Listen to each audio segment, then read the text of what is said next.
It is a wet afternoon in southern Ontario. A couple of teams happy to be inside, though. The BC Lions and the Toronto Argonauts were all set for semifinal Sunday.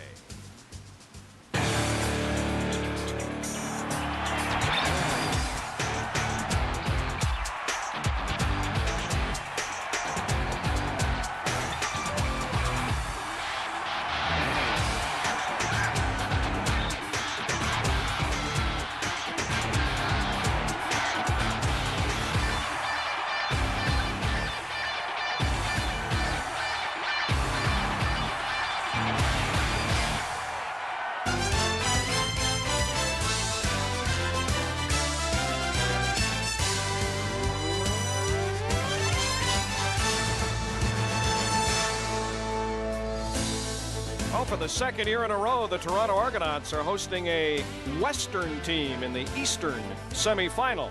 Last year, they beat Saskatchewan. This afternoon, they're home to the BC Lions. Pinball Clemens firing up his team as the Argonauts come out on the field. It's a bright, cold day, -7. Winds out of the north here in Winnipeg, but the field is in great condition. In just over 3 hours, our second game will feature the Winnipeg Blue Bombers and the Saskatchewan Roughriders. And if you were just joining us on this Sunday afternoon, again with Sean Millington, Greg Frères, and special guest Danny McManus, good afternoon from Winnipeg, and welcome to semifinal Sunday in CBC. I'm Brian Williams. The second game in just over 3 hours from now. The fellas will be here halftime of the first game with highlights and analysis, and that first game is the Toronto Argonauts and the BC Lions. We're still not sure who's going to start a quarterback for BC. It does not look like Dave Dickinson. Once again, we go east to Skydome. Here are Mark Lee and Darren Flutie. Mark? Thank you, Brian. Well, Dave Dickinson, in fact, did aggravate his knee injury during the warm-ups. He really didn't take any reps. They all went to the backups, Spurgeon Wynn and Casey Printers. We're just moments from kickoff as we take a look at the situation about 1/2 hour ago. Steve Barato, the offensive coordinator, conversing with his quarterback, and the way Dickinson is moving, it doesn't look good. But let's go to the sidelines now, where Brenda Irving is standing by for the latest with head coach Wally Buono. Brenda? Wally, the question on everyone's lips, will Dave Dickinson start this game? And the answer is? The answer is no. We were hoping that, the swelling in the knee would go down, but it hasn't. And right now the inflammation is causing some problems. Just about a half an hour ago, we saw him wince.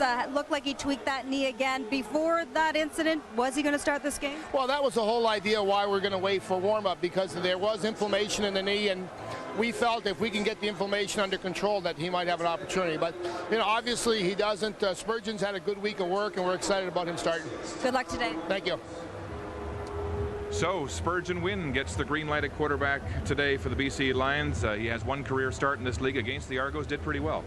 Yeah, you throw all scenarios out the window now with Dickinson gone. But Spurgeon Wynn, he had that start against Toronto. They lost that game 28-26, but he was 21 for 31. He didn't throw any interceptions. He was very conservative. He's a good drop-back passer. And don't forget, this guy played in the NFL, started 3 games in the NFL and a Monday Night Football game. So he's used to being under the spotlight. All right, let's talk about the Argo starter, Damon Allen. I think he's got incentive today. He was cut by the Lions in training camp. He was beat up by the Lions here in the last game when they crashed him into that TV cart. What do you think? Boy, was he focused yesterday. It was a walkthrough practice for the Argos yesterday, and he is focused. He's as healthy as he's been during the season, and he's very focused for this football game. But he doesn't have two of his top receivers in Alfred Jackson and Daryl Mitchell. He does have this man, Jimmy Oliver, back. He was dropped because of financial problems earlier in the season, and he was the go-to man for Damon back in 2000 when they won the Cup in BC. Yeah, Mitchell and Jackson out. Listen, you're not healthy enough. You're not going to help the football team in the playoffs. So Jimmy Oliver's here. He has the knowledge of the offense for Toronto, and plus he has that experience with Damon, as you mentioned. So he could play a big role in the football game today. All right, time to roll up your sleeves for your Canadian Tire game notes, and I hear they're the best of the year. Wow, my writer's block is gone. I'm back on track. BC offense, spread the rock around the clock. Bill Haley will like me for this. That just means get everyone involved. You got a lot of great offensive players. G. Roy Simon, you got Brazel, you got Anderson. Get them all the ball. BC's defense, don't let the Argos trick and treat. Obviously, don't let the Argos do trick plays and beat you with some double reverses, maybe a flea flicker, maybe a double pass. Now we go to the Argos side of the ball. Offensively, forget what ails you. Listen, you got a couple guys out of the football game. Some guys are banged up. Jenkins, Damon Allen banged up. Just forget about it. It's the playoffs. Worry about that November 17th. Defensively, make a nickel go a long way. And that means they're going to be a nickel defense a lot because BC spreads it out and they throw the football fairly well. So stop the run and get pressure on the quarterback with your nickel defense. Game notes brought to you by Canadian Tire. Let's get started. Here we go. We're underway. The East semifinal in Toronto. BC and the Argonauts, and it's Frank Catolo from his own 10-yard line, and he's crashed down. Ray Marius, the rookie out of McMaster, with a big special teams tackle on an exciting returner, Frank Catolo, who took a punt back for a touchdown last week against Saskatchewan. Here he comes, Spurgeon Wynn, the 25-year-old rookie who has NFL experience. As Darren mentioned, in his only start, he was good on 67% of his passes for more than 200 yards and no interceptions. And he told me, Dave Dickinson's the best player in the league, but we're no worse off with me at quarterback today. A 5-receiver set for Spurgeon Wynn on first down. Lots of time in the pocket. Now he'll run. And the big man is knocked down as he crosses the 30-yard line for a short gain. He had lots of time but couldn't find a receiver. He did have a lot of time. Here's the BC offense. You got Wynn starting at quarterback now, Green at fullback, Kelvin Anderson, the 1,000-yard rusher at running back. The receivers, great group. Chris Brazel, G. Roy Simon, Jason Claremont, and Frank Catolo. Really a good group of receivers there. Offensive line, you got Moore, you got Payne, you got Reed, Fairbrother, and Corey Mantica. 2nd and 8 for the Lions. Here comes the Argo blitz in the pocket. Wynn is flushed. He's heading for the first down marker. He'll have it, and he's got more. Just tripped up as he sidestepped Orlando Steinauer for a big BC first down. Well, early, just on those first 2 football plays, they're not being conservative. They're throwing the football, but he had some guys open here, and he's a little hesitant to pull the trigger. He thinks he wants to get some first downs, maybe get involved in the football game, but if he keeps continuing that, that may be trouble for the BC Lions. Spurgeon Wynn is a pocket passer, an NFL prototype, not as elusive as Dave Dickinson, but I'll tell you what, he hurt the Argos with his ground game in the last game they played each other with 56 yards. First down on the ground. It's Kelvin Anderson negotiating his way in the heart of the Toronto defense, and Mike O'Shea, the number 2 tackler in the CFL with 90, gets his first of the game. You know, Mike O'Shea is another guy who I looked at yesterday who was very focused. Here's the Argo defense. You have Thomas, Cantor, Weathers, England with the 14 sacks this year. Fletcher, Mike O'Shea, who just made the tackle, and Bonner at linebacker. And of course, the ball hawk defense leading the league with 26 interceptions. Ball hawk, you start with Raphael Ball, Wheaton, you got Steinhauer, you got Clifford Ivory, and Adrian Smith. 2nd down and 8 again. Wynn will throw for the first time. It's high. It's complete to Paris Jackson, the rangy rookie, and he's hit hard. Well shy of the first down for a gain of 3. So Wynn getting the start today. There's the West nominee for outstanding player, Dave Dickinson, in his street clothes after an ill-fated warm-up where he seemed to re-injure that knee. Yeah, I guess that'll tell you right there. He has no chance of playing today, but Spurgeon Wynn a little conservative. You like to see him throw at least the distance of the first down when it's 2nd and long. Bashar Livingston, the lone man back for this Curtis head punt. 5 kicks returned for touchdowns this year. And remember, he busted open that game in the semifinal last year against Saskatchewan with a punt return for a touchdown. Head trying to aim a low spiral to the wide side and out of bounds. Bouncing at the 25, it takes a careen inside. And there are BC Lions inside the restraining zone. Livingston breaks some tackles and then is thrown down and loses the ball out of bounds. But there are flags on the play. A 40-yard punt from Curtis Head and a 15-yard return for the speed demon from Toronto.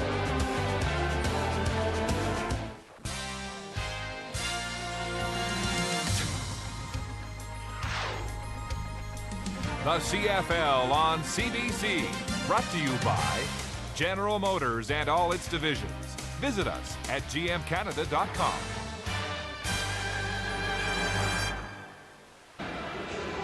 Welcome back to Toronto, where the 19-year veteran Damon Allen is set to go to work on offense for the Argos. Allen with all kinds of motivation to beat his old team. We talked about it yesterday at practice, Darren.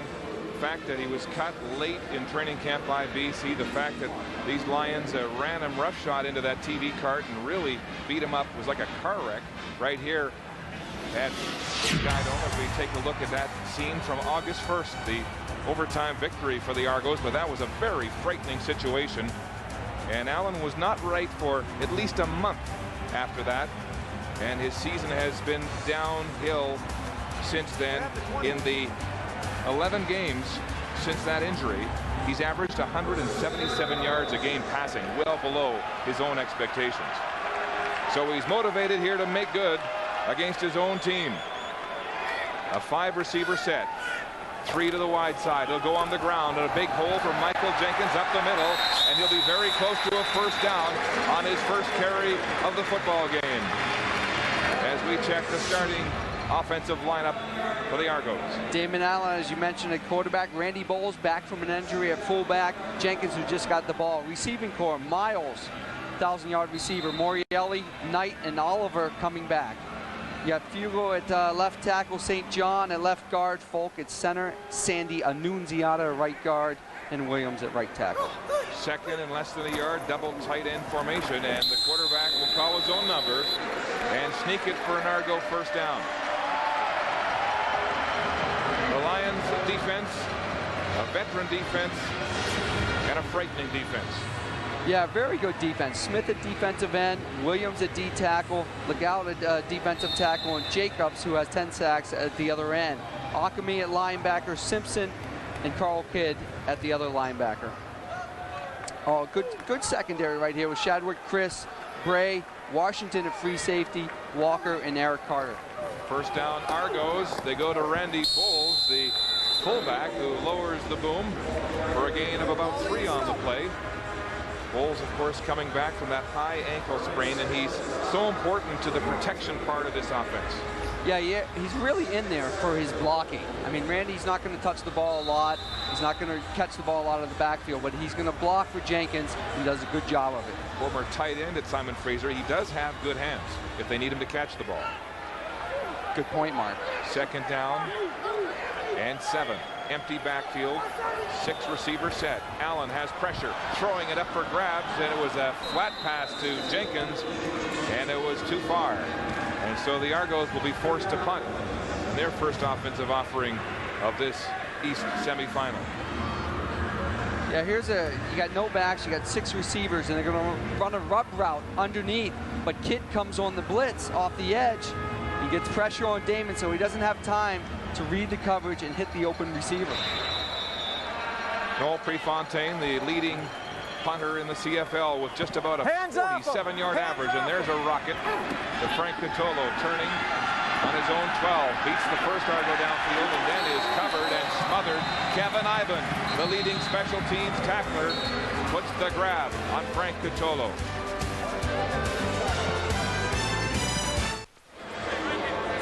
There's Kevin Ivan, the third-year man out of Bucknell and the CFL's leading special teams tackler. Yeah, there's Kevin right there. And listen, if I'm the BC Lions, I'm putting more than one guy on him to cover kicks. I mean, he leads the league in tackles with 33, goes by one guy right there, makes the tackle. I mean, that's too easy for him. Brock Baylog, the former Stampeder, tries to block him from behind and gave up wisely. But Ivan has been a force with 33 special teams tackles this year, nearly double his best last year at 19.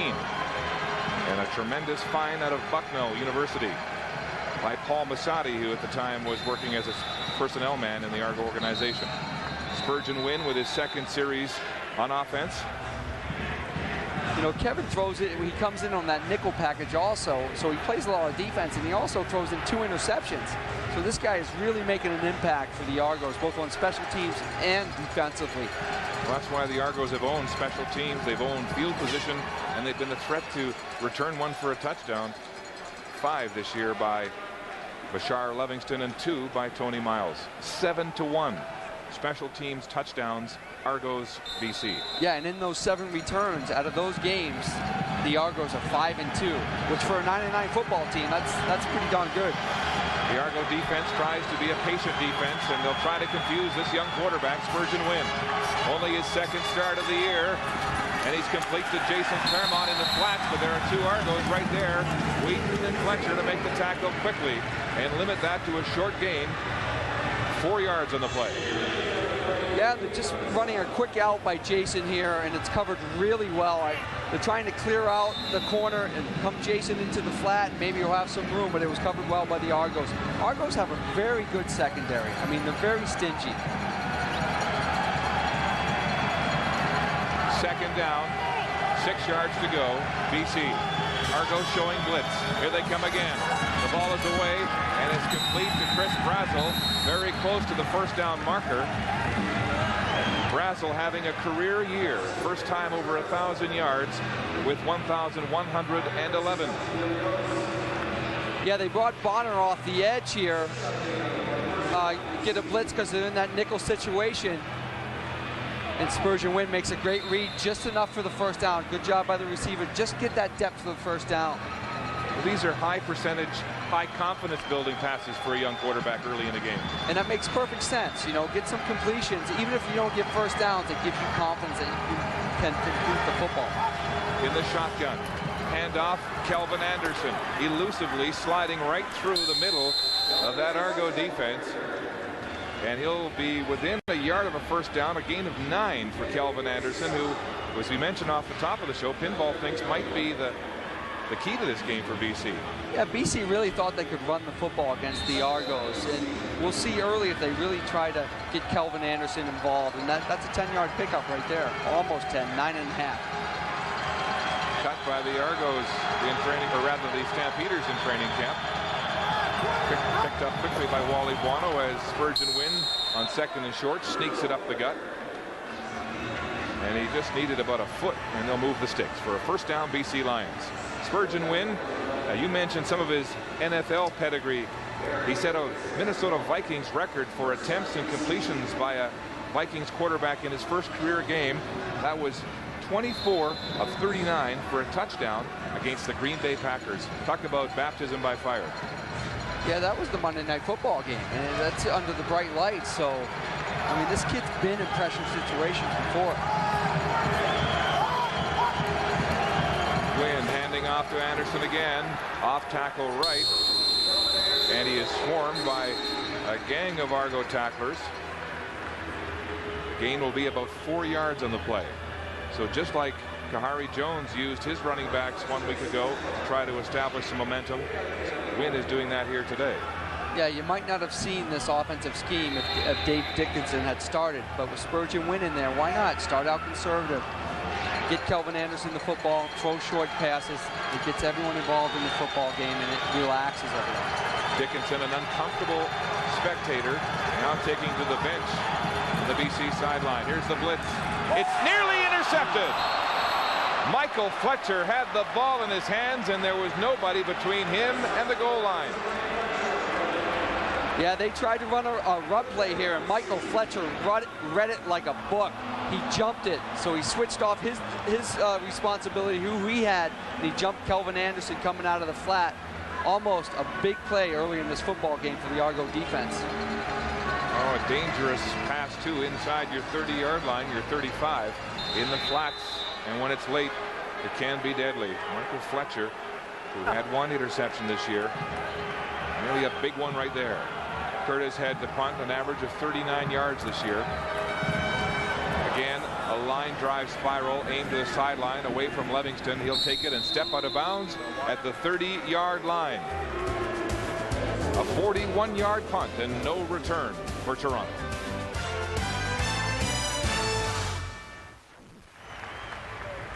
Welcome back to Skydome in Toronto, where there's still no score between Pinball Clements and his Argonauts and the Lions right now in the first quarter, where one of the big offensive stars is on the sideline today for the Toronto Argonauts. Daryl Mitchell is out with a hamstring injury.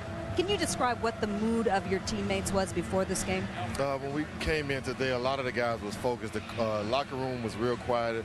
Everybody came in with their game faces on today. Everybody was relaxed, focused, and ready to play. Now, not only are you out of this game, but another key receiver, Alfred Jackson. How does the team offensively compensate for the loss of both of you? Well, the younger receivers that we have on this team, you know, we're real high on those guys. Those guys have to step up and make plays today. And Damon is going to do all he can to, you know, to create an easy situation for the younger receivers. And like I told him before the game, it's a big game, but just try to you know, take your mind off what's at stake and just go out and play and have fun. Will you be in Montreal if the team wins? I will. Okay, there you go, Mark. Thank you, Brenda. And Jimmy Oliver, one of the substitute receivers for the injured Daryl Mitchell. And Alfred Jackson has his first catch of the game, and it's a big first down, a gain of 13 yards. Jimmy Oliver playing in only 2 games this year and then being dropped because of the budget cuts. Well, this is nice for Jimmy to get this as his first catch because they're in zone coverage, and Eric has to respect the deep route behind him. And Jimmy just goes down a 5-yard route, catches it, and picks up the first down. Jimmy Oliver, a 1,000-yard receiver last year with Ottawa and a prize free agent signing for Toronto this year. And he was injured at a training camp as Jenkins is strung out on his first carry for a loss of 4 on the play. Jason Bray making the tackle. But getting back to Jimmy Oliver, he was pretty bitter being dropped by the Argos when Sherwood Schwartz lost the team because he wasn't paying bills, and the CFL started cutting costs and said the Argos couldn't keep him around. And he said he only came back because of his relationship with Pinball Clemens. Yeah, that's a tough situation. They just didn't have the money to keep him around. 2nd and 14, a blitz. Allen rolling the pocket, looking for a man downfield, and just throws it out of bounds. Good coverage by the BC secondary, as Allen had 7 or 8 steamboats to make up his mind rolling to the wide side. And so this Argo offense continues to stumble. Yeah, he had a lot of time to throw the football. He had the back in the flat, and Morelli's supposed to run an out on that, and the outside receiver had to go. Morelli stopped on his route, gave Damon no option to throw the football, so he just threw it out of bounds and punted it away. Frank Cutola took it back 81 yards against Saskatchewan last week in the final game of the season. A 26-23 BC loss to Saskatchewan, and that's one of the reasons they're here today in the crossover. Cutola at his 19-yard line beats the first man, and Ray Mariuz again. The rookie from McMaster with his 2nd special teams tackle. A tentative start here in the Eastern semifinal. No score. BC and Toronto on the ground. Kelvin Anderson with a gaping hole, and he'll be very near a first down at his own 35-yard line. Yeah, it's a nice job because they bring G. Simon around, kind of faking the reverse, and it holds the defense, keeps them honest. And the offensive line does a good job of creating a hole for Kelvin, and he picks up 9 yards. So Anderson has been consistently strong on the ground. A 9-yard pickup, 2nd and 1. Spurgeon Wynn outside his tackle, and he'll have the BC first down. He's a big man at 6'3", 220, and he looks like he might be slightly injured on that play, an awkward-looking play. Look to his bench. Yeah, you see if he gets a knee or something. He almost gets a knee in the ribs from Antonio Bonner right there, but he has that big flak jacket on, so you think he'd be protected. Wincing in pain, though, and that's not a good sign for Wally Buono with Dave Dickinson already sidelined.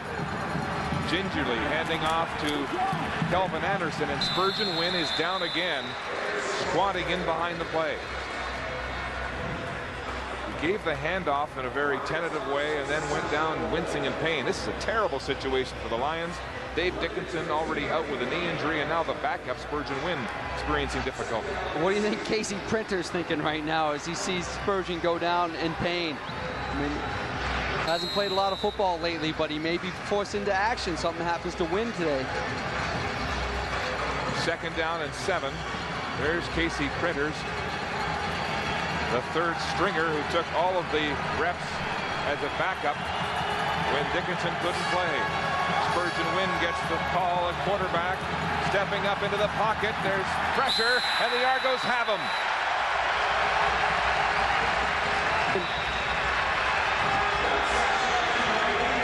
Spurgeon Wynn dropped to the turf And it's a punt situation. Kevin Ivan continues to figure prominently in this game, and Wynn limps to the bench. There he is right there, Kevin Ivan. And this is what they do in nickel. They like to bring these guys off the edge to get pressure, and the back's late getting out there, making Spurgeon step up, and then they get the sack. They're very effective with those guys off the edge, Kevin Ivan and Bonner. Curtis Head to punt. A high spiral out of bounds, and so Curtis Head is being booed soundly here by the Skydome crowd as they take Levingston out of the game, a 36-yarder, and there's a tough situation for the Lions as Spurgeon Wynn is in a lot of pain, it appears, and down at the BC bench. It may be a hip pointer, and Darren, you know those are very, very painful if it is. Casey Printers now, the third-string quarterback, warming up for the BC Lions. Well, as you mentioned, it's just a nightmare for the BC Lions. Losing Dickinson, then losing your backup who you have a lot of confidence in, going to your third-string quarterback. But Dave did say yesterday, he says, listen, Spurgeon can play, but Casey Printers can also play. He's a pretty good quarterback. He just hasn't had the time to get out there and get the experience. He's completed one pass this year, Casey Printers. He's only thrown 2. Well, he's 50%, not bad. There you go, that's the bright side. Damon Allen at quarterback for the Argos. On the ground to Jenkins. Jenkins trying to shuffle his way through a mass of humanity, and it's a short game. Spurgeon Wynn now being helped to his feet by Bill Rochelle, the trainer for the Lions, and so there's some concern on that BC bench right now. Wally Buono losing his starter, Dave Dickinson, this week to a freak injury, and now Spurgeon Wynn in the first quarter going down in what looked like a knee by Bonner to the ribs right there. Yeah, just below the ribs, right on the hip. You got it right on the top of the hip, and as you said, that's a very painful injury. Second down and 8. Here comes the BC blitz. It's complete to Morielli. He puts his head down and pays a price. Jason Bray in there with a big lick, and it'll be close to a first down. Just shy of the 50. The Argos are moving the sticks. First down, Toronto. Yeah, BC brings a little pressure off the edge. All Mike Morielli did is go down about 5-6 yards and turn around, and boom, the ball was there in a hurry. Listen, Mike Morielli's a good receiver. He's got himself in great shape this year, and he really focuses come playoff time. He's one of those guys that can step up and make a difference. And Damon really likes to go to Morielli in times of trouble because he knows he can hang on. Jenkins with a big burst up the middle on first down. Mark Washington, the safety, brings him down, but the gain is 17 and another Toronto first down. On the last play of the opening quarter, injuries plaguing and bringing problems to BC as Spurgeon Wynn is shaken up. Dave Dickinson is out of uniform in Toronto.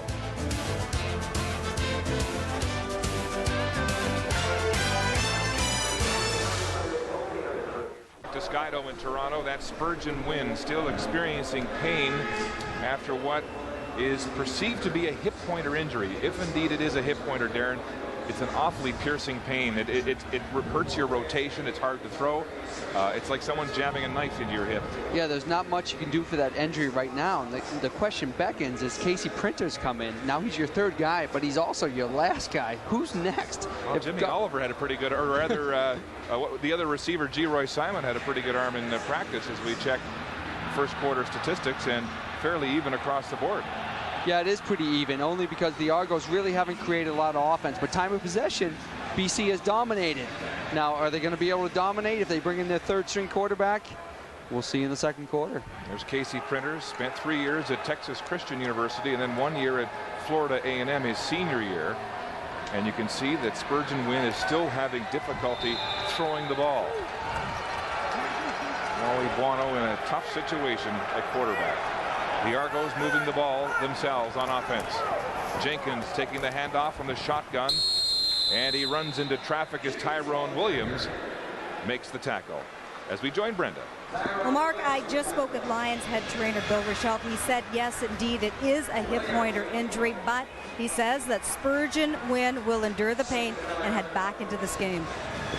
Thank you, Brenda. Darren, would they inject a hip pointer with freezing? That's something they may do at halftime. I mean, it's a lot of pain.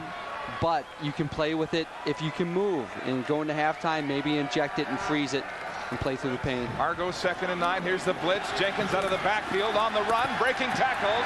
He'll have a first down. What an effort there by the Argo running back. Yeah, that's all Michael Jenkins. It's a nice read by Damon Allen. He saw the blitz, got rid of the football quick, got it to his running back Jenkins, but he was hit about 4 yards before the first down, as we see a penalty flag come at the end of the play. But that was all extra effort to get that first down. Jake Ireland with the call. Major foul, unnecessary roughness, Toronto number 56. First down. Chad Folk, the center, with what coaches call a bad penalty. Well, he's hustling downfield trying to help his running back, and he throws a block a little bit late, but fortunately for the Argos, it was after Michael Jenkins had picked up the first down, so it's still 1st and 10 for the Argos. Baldo moved back to the BC 47-yard line. Folk has been an inspirational leader on this offensive line. A 7-year veteran out of Utah. As the Argos continue to use Michael Jenkins. This time, play action to Jenkins. Damon Allen throwing deep downfield. The receiver knocks off his route, and it's nearly intercepted. Barry Carter, the deep man in coverage for the BC Lions. The Argo receiver cut his route off at a miscommunication. Well, it was Jimmy Oliver, and he was confused. They're in the 2 tight end set. At first, he lined up on the ball. Then he got off the ball, and he was late with his route. So they had to wait on him, and the ball's just thrown to the middle of the field. He can't make a play. Maybe that's a little bit of Jimmy not understanding where he's supposed to be because he just came in this week. As we mentioned, Oliver has played in just 2 games, was released in September, and has spent the last few months training with some boxers in Toronto and acting as a stuntman in that ESPN series, Playmakers. There's the blitz. Allen gets it away. It's complete. Michael Palmer has the catch, but Damon Allen is down. Rucked from behind. Walker on the blitz. Tony Walker with a big blindside hit. Boy, that's what receivers love. I hate to say it, and Danny McManus will argue with me, but Walker comes off the edge on a blitz, but Damon hangs on to that football to the very last second, completes the ball for a huge first down. And Allen, who has been beaten up all year, was slow to get off the turf. Another look at it. A nice ball on the money to the rookie out of Guelph, Michael Palmer. Argos now inside the 30 of BC. On the ground, Michael Jenkins high stepping. Carl Kidd wrestles him down, and Barron Simpson comes in to finish him off. But it's a gain of 8 on the ground for Michael Jenkins. Yeah, give a lot of credit to the Argo offensive line. They're opening holes for Jenkins, and Jenkins looks very motivated today to play some football. There's nice blocks right there. That's a nice hole to run through. And I haven't seen Jenkins run this well all year. He had trouble for a while with the injury, but he looks good today.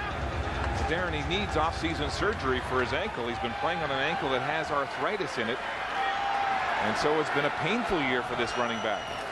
On the ground, Jenkins, fake, play action, Tony Miles, and a big catch, and he's out of bounds with a first down. Damon Allen now, after establishing the run, holding the BC defense with play fakes.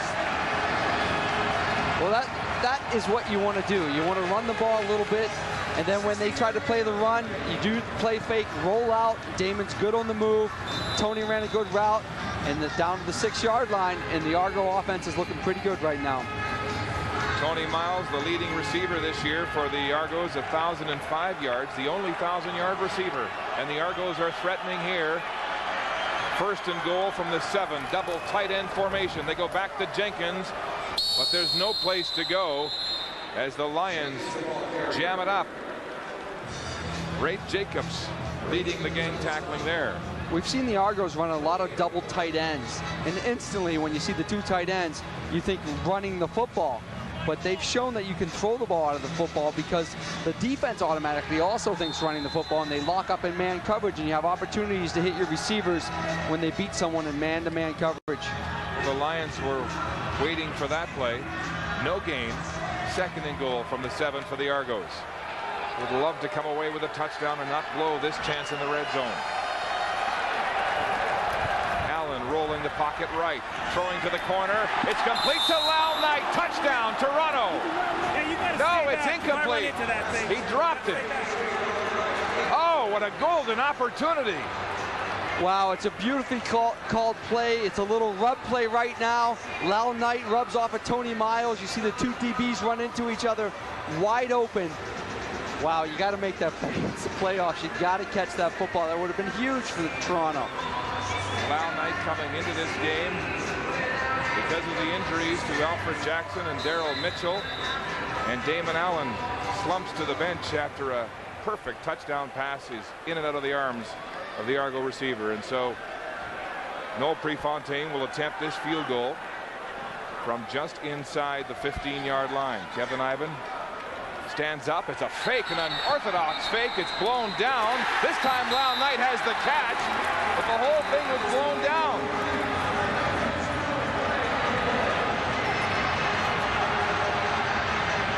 Kevin Ivan was looking like he was counting his players on special teams, and the ball was snapped and thrown by Prefontaine. But the play was whistled dead and a flag was thrown. It may be a case of not blowing in the play yet, but we'll have to see what the referees say. I mean, if it's not blown in, you can't start the play, and then you snap the ball. Obviously, it's not a live play.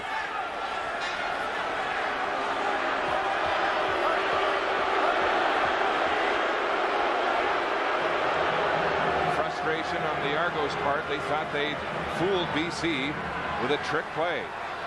And that time, Lau Knight made the catch. But it won't stand.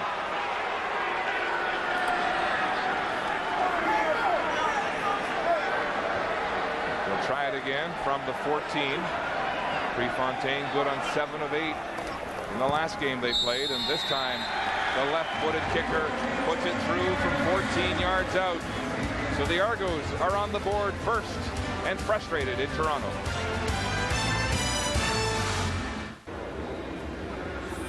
Back in Toronto, and the Argos are still steaming over what they thought was a legitimate touchdown. Yeah, Lau Knight's right there. Now watch him start to look like he's running off the football field. Maybe the referees think they have too many men on the field and they're calling a penalty, and that's why the flag comes out, because it comes out afterwards. So when they find out that there were 12 men on the field and it shouldn't be a penalty, why don't they pick up the flag and say there was no infraction on the play? They made the call too quick. They just reacted to it. Plus the whistle blew. With the ball for BC, cutting back against the grain up the middle, and finally stood up by Chris Hardy. As we revisit that fake field goal again, 24-yard return by Geroy Simon. Yeah, you'll see Lau Knight run across the formation. Maybe they think there's two, because the penalty comes right there. Or there's a flag that goes. I saw the flag come and also the whistle. So they can't take it back, because once, even if they see 12 people, once the whistle blows, the play's dead. So what they say is the play's dead. Casey Printers, the third-string quarterback, now in the lineup for the Lions. The Spurgeon win injured. Printer complete to Claremont with authority on his first play of the game. And Claremont will have a gain of 9 yards on the play. Casey Printers, 3 years at TCU, 1 year at Florida A&M, and was the freshman of the year by the Dallas Morning News, as we join Brenda. Well, Mark, I just spoke once again with the head trainer of the Lions, Bill Rochelle. He says that Spurgeon Wynn has gone into the locker room for some pain relief, but he will be back for the next series. Printers on the second and short situation, and Mike Fletcher nails the third stringer as he tried to skirt around the tackle, and he's having some words saying, that give me your best shot. Looks like they stopped him short on this one, on a second and less than 1. So now they got a decision at third and about 3/4 of a yard.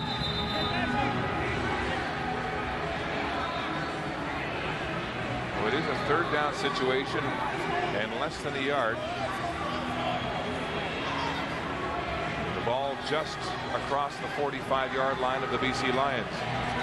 The Lions have decisions to make. Now, what if Printers starts moving the football as Wally gets very upset with the referees over something? They want a measurement, and And so they'll bring the sticks in from the sidelines. But if Casey starts moving the football, and then you bring Spurgeon back in, who's a little banged up, what do? You bring him back in to the football game, or you leave Casey in there and let him keep playing? Well, if he's moving the football, maybe you leave him in. Maybe you do. That's a long yard, Mark. I'd be curious to see what Wally's going to do on this one. It's a 3-0 football game. Points and yards have been hard to come by, and so Wally Buono will elect to punt. Now, offense hates this. They say it's less than a yard. We can get the yard, no problem. But at this point of the game, it's 3-0. Punt it away, shoot for field position. Just keep it away from Livingston. You don't want him to make the big play. So far today, Curtis Head has been very good at angling the punts away from Livingston, keeping the thrilling Argo returner out of this football game. Yeah, we all want to see Livingston return the football. Spurgeon Wynn coming back onto the playing surface from the locker room after getting some medical attention to the hip pointer injury. Now, say they went in and Billy Rochelle froze that. It still takes about 15, 20, maybe a half hour for that to take effect. So if he comes right in, I'd be very surprised. Trying to limber up, and all three quarterbacks having a conference. Dickinson, of course, warming up and having to get out of uniform after injuring himself or aggravating his injury in the pregame warm-ups. Head angling his punt deep to the far side, but this time Livingston has it at his own 24. Livingston straight up the sidelines, and he's knocked down as he crosses the 40-yard line. Wally Buono, you wonder what he's thinking right now. Argos back on offense, 8:32 to go until halftime, and the Argos leading offensively. Throwing deep down the sideline, intended for Tony Miles, and it looks like there'll be a flag on the defense. There are flags down. Eric Carter, close coverage, along with Shad Chris.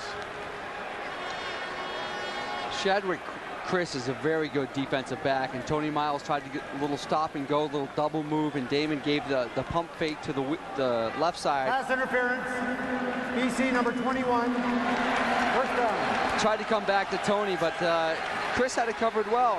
He just bumped him a little bit, I guess.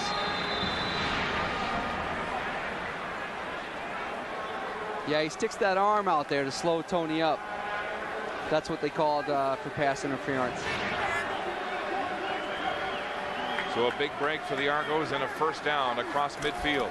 Damon Allen, play action, rolling right. Throwing, it's complete to Michael Palmer, and he'll have another Argo first down coming back against the grain to make the catch. Palmer looks very good. Early has a couple nice catches here. And I'll tell you that Guelph, the factory, Kyle Walters and Mike O'Shea graduated from Guelph, and Palmer looks really good early in this football game. A good job of finding the hole. It's a zone coverage. Listen, don't run into coverage. Sit down. Sit right where you're open. Rookie out of Guelph with 2 big catches for first downs for Toronto early in this football game. Allen rolling left, throwing deep down the near sideline for Oliver. A battle for it with Carter, and it's incomplete. Eric Carter, one of 7 West All-Stars on this BC team, with a big play on defense. Hey, Eric's been through it all. He's been through the playoffs, as you mentioned. He's an All-Star for 7 years.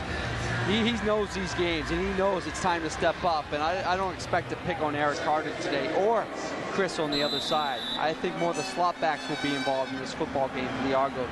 Carter, a 34-year-old veteran, and Jimmy Oliver said, I expect to have a lot of battles with him. Not physical battles, but finesse battles. He says Carter can run with anybody.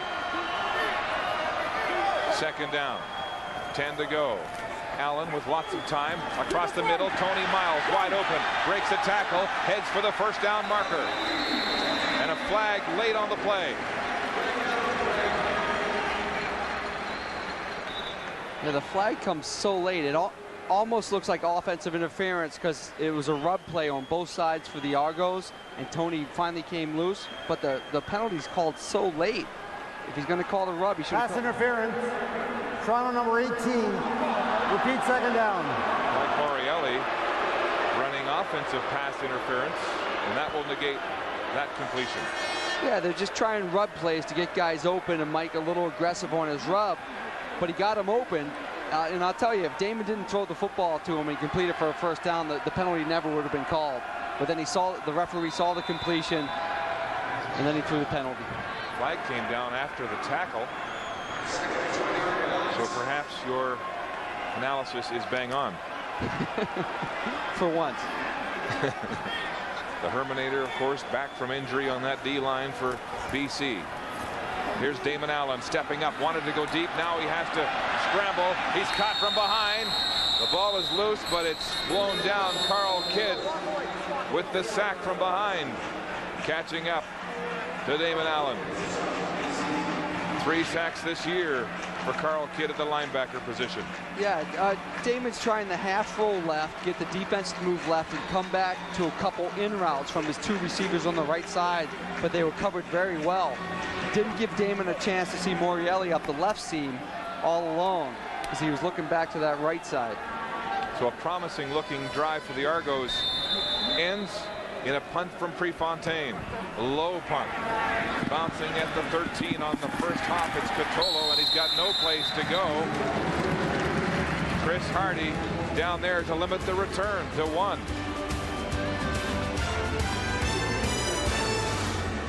In Toronto, the Argos up by a field goal over BC with 6 minutes to go in the half. A reminder coming up at halftime. Brian Williams and his panel will digest the first half of this football game and look ahead to the West semifinal as Danny McManus subs for Darren Flutie on the panel this week. Good looking panel now that Danny's in there. They got me out of there, and they got the good looking guy in there. They look great. Spurgeon Wynn back into the game for BC after suffering the hip pointer and taking a painkiller. Bad field position for the Lions. Pressure now, and Wynn will run. Heading to the sidelines, and he takes a wallop on his first play. That's maybe not what he wants to do on his first play, but he's forced into it because of the coverage by the Argos. And you just know mothers and fathers are at home with their young kids that play football, and we're talking about him going in and freezing his hip and taking painkillers, and guys are playing with their injuries. But listen, it's professional football. It's playoff time. He takes his first shot was right on the hip. Tell you what, this guy is tough. You can't be happy with that. Don't let your kids grow up to be quarterbacks. And a big run on his first play back. 10 yards and a first down for the BC Lions. Trying to dig out of bad field position. And it was Spurgeon Wynn rushing for 56 yards in his last and only start against these Toronto Argonauts on August 1st. Wally Guano hoping his backup can ignite this offense and get this team rolling. On the ground, Kelvin Anderson runs right into the Argo front 7. A gain of 3 on first down, 2nd and 7. Spurgeon Wynn is a pocket passer, likes to stay in the pocket. We've seen him run a fair bit today and pay a price for it.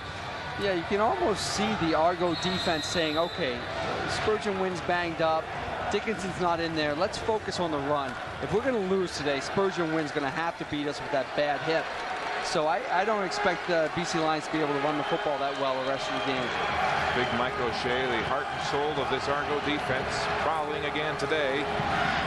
Ball is in the air and intercepted. Antonius Bonner then drops the ball, and it's recovered by the BC Lions. He was getting up, nobody touched him, and he dropped it. Claremont picks it up. A timely play for the BC Lions. A great interception by Bonner reading the play. But a nice imaginative way for the BC Lions to pick up a first down. No one touches him. That's the key point. He has possession, no one touches him, and the ball comes loose, and then Jason Claremont jumps on the football. No whistle because nobody made contact taking him to the turf. No one touched him. He's trying to get up and run with the football, and the football comes loose. It's a fumble. So Spurgeon Wynn throws his first interception of the football game, then gets the ball back on the fumble by Bonner. First down, BC, play action, Wynn going downfield again. Cutolo's got the ball. He heads for the end zone. Touchdown. What a recovery by the rookie. Spurgeon Wynn. 64 yards to Frank Cutolo and a BC touchdown.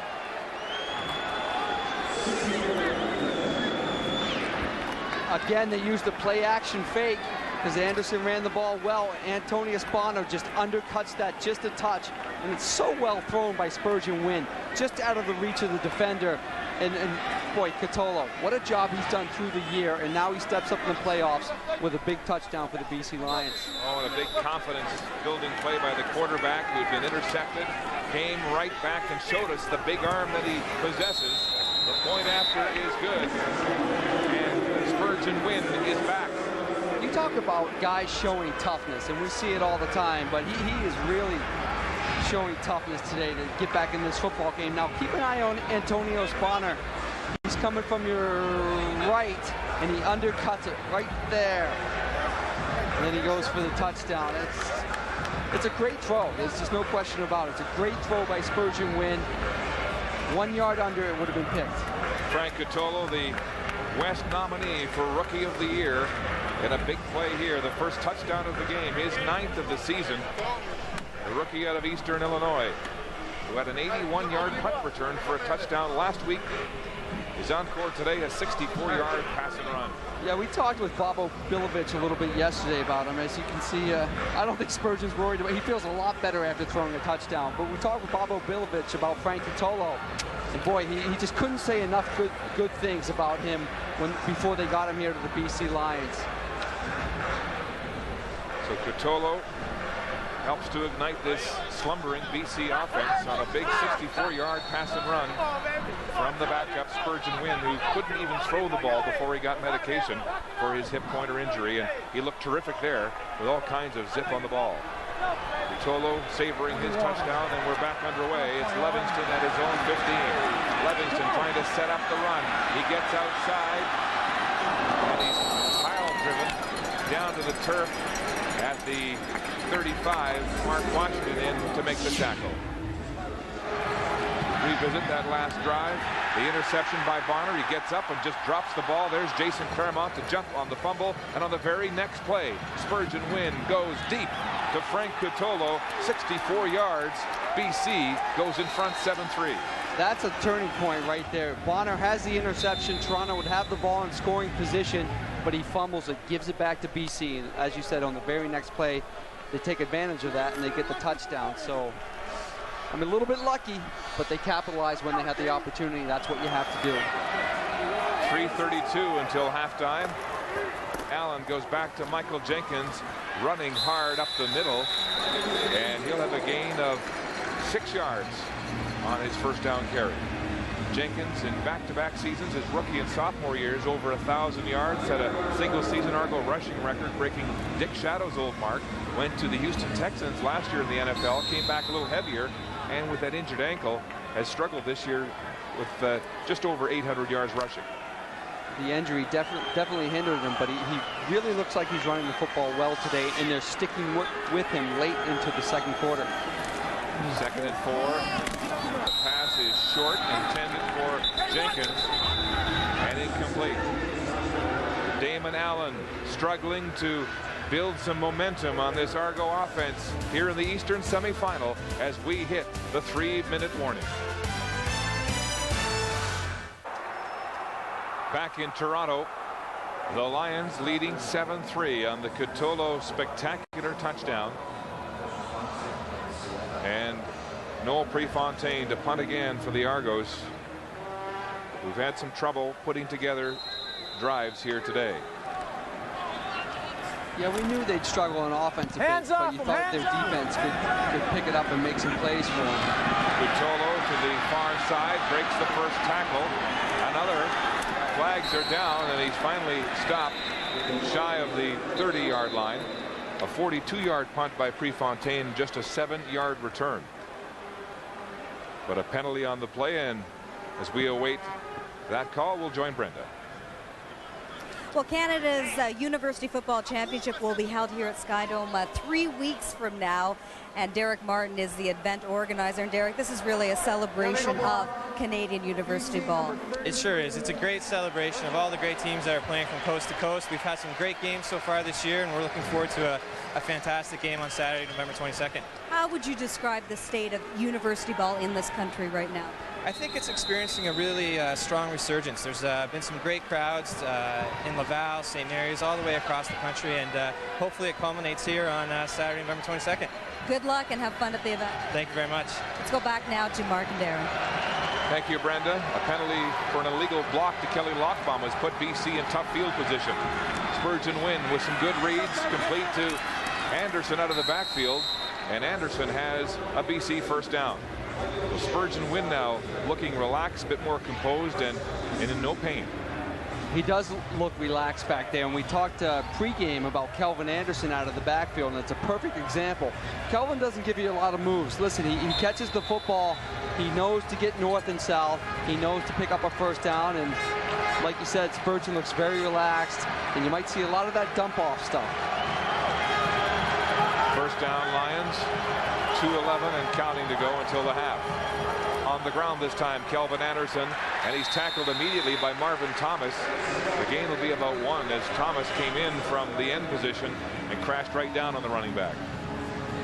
Yeah, the running game has slowed down a bit for BC because Toronto's focused on it, but yet the passing game has picked up. Head-to-head this season, BC and Toronto 1-1. Both games decided in overtime, and the 2 games decided by a total of 5 points. So both teams match up well as a 7-3 lead here late in the first half. Here comes the blitz from the edge. Spurgeon Wynn is trapped, and he'll go down. Eric England, the sack leader in the CFL, celebrating a big one here. A loss of 5. And yeah, you have Ivan and Antonio Spawner coming off the edge. And that's what they do a lot in nickel situations. They bring those guys off the edge, and they've been so effective because it's virtually impossible for a tackle to block these guys. We'll throw Noah Cantor in there for good measure on the sack as well. And so the Argos will get the ball back, and with decent field position. Timeout, Toronto. The thing what happens when you bring those guys and they bring their linemen out to try to block them, and that creates situations for the D lineman to get the sack. And Noah took advantage of that situation. He got a sack.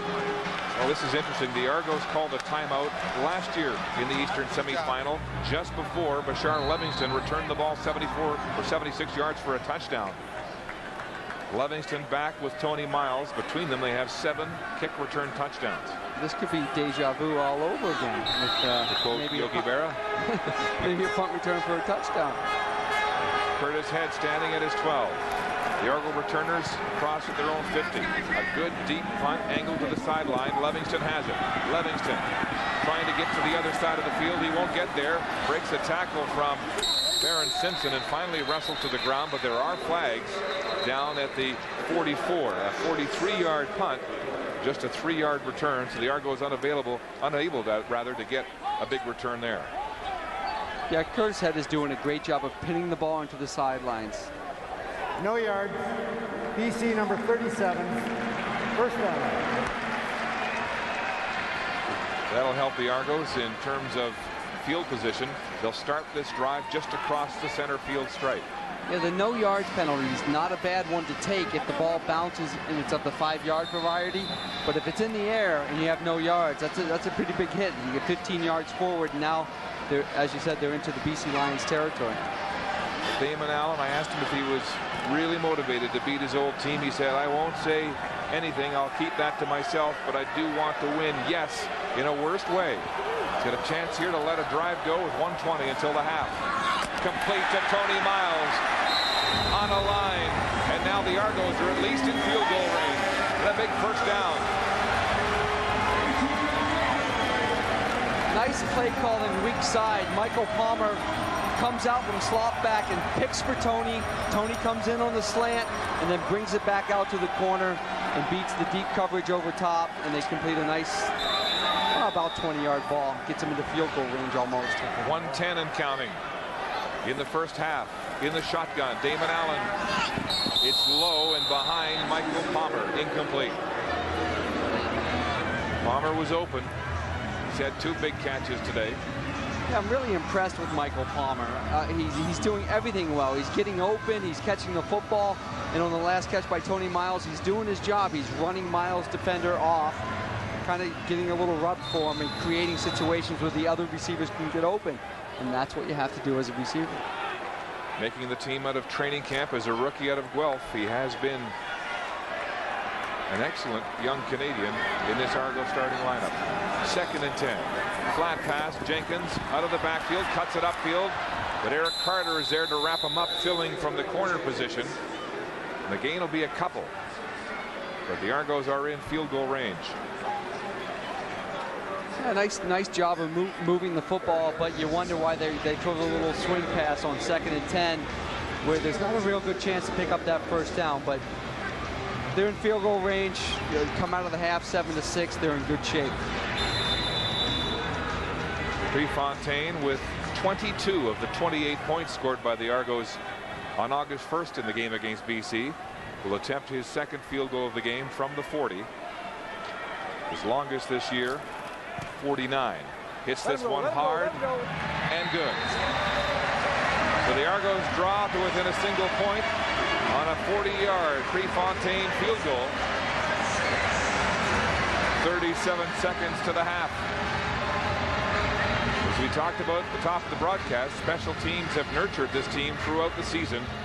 And once again, they're relying on special team points here today.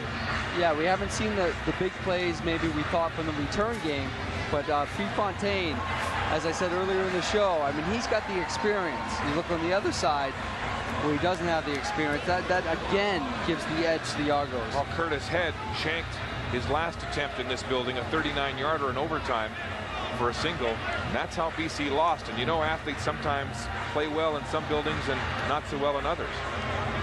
That could be the case, but you think he'd be comfortable in a dome stadium because he plays in a dome stadium back home, but maybe there's something about the turf. He's hoping he gets a chance at the end of the half to extend the lead for the BC Lions, so he's doing a little warm-up on the sidelines. Curtis Head, 2nd in the CFL in kicking points this year with 191. Prefontaine, the preeminent punter in this league, with an average of just under 47 yards. He'll squib this one on the ground. On the bounce is G. Roy Simon from his 25. Trying to get outside, get some blocks, and the punter himself, Prefontaine, lowers the boom to make the tackle. It's nice if you're willing to do it and risk injury as a kickoff guy, because you're unaccounted for. Usually nobody blocks you, so if you hustle down there, you're not going to be blocked and you can make the tackle, as Prefontaine does right here. That's a pretty good form tackle right there. If you would just wrap up a little bit, Mark. Just wrap up. Another look at it as he puts his head down, puts the shoulder in, got the head in front of the ball carrier. That's good technique. Not bad. Not that I ever made a tackle, but that's not bad. Spurgeon Wynn needs at least 25 yards here to get Curtis Head into field goal range. 30 seconds and counting. It's intercepted. Antonius Bonner has his 2nd pick of the game. The intended receiver was Frank Cotolo, and now the tables are turned and the Argos have a chance to score again before the half. The 2nd pick of the game by Spurgeon. Yeah, there's confusion between Spurgeon Wynn and Cotolo.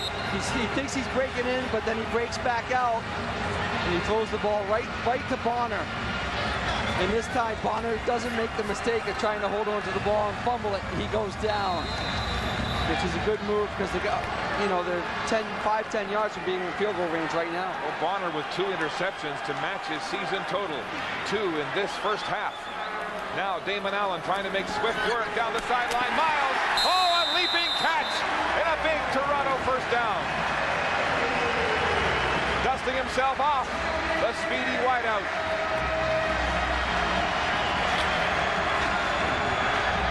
They got a great deal when they got Tony Miles up here and sent Joe Montford down to Hamilton.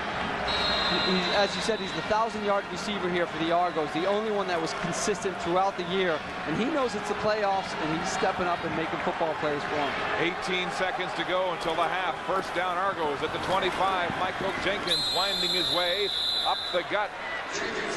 He'll have a gain of 5. 2nd and 5. Tonius Bonner taking a breather and watching the offense try to make good on his big turnover. The second pick of the game. Argos hurry up now. Calling the plays at the line. It's Damon Allen with 13 seconds to go. Play whistled in. 2nd and 5. Allen across the middle. Complete to Lyle Knight. Touchdown, Toronto. Lyle Knight makes good for a drop in the first quarter of a sure touchdown and reels that pass in for 20 yards, and the Argos have the lead. Damon Allen takes advantage of man-to-man coverage from Jason Gray. Lyle Knight makes a nice little move to the outside, cuts through the middle of the field where nobody is, and redeems himself with that early drop early in the football game. And how about Damon Allen, the veteran, stepping up and taking advantage of the turnover and turning it into 7 points. How about scoring 10 points with less than a minute left in the first half? How about it? Prefontaine good with the point after. And Damon Allen engineering 10 points. And Lyle Knight looks like he might be hurt. Yeah, you just don't let the guy beat you inside when you don't have help inside. Let him beat you outside because it's a longer throw. But if he beats you inside, it's a short throw, and he's straight to the end zone. The 19-year veteran Damon Allen with a big 20-yard touchdown pass to Lyle Knight. A confidence builder for this young man who dropped one from the veteran quarterback in the first half. Yeah, you know, that drop, Lyle Knight averages 21.5 yards a catch. Listen, that was a 7-yard catch for the touchdown. He didn't want to bring down his average. He doesn't want a 7-yarder. He'll go for the long way.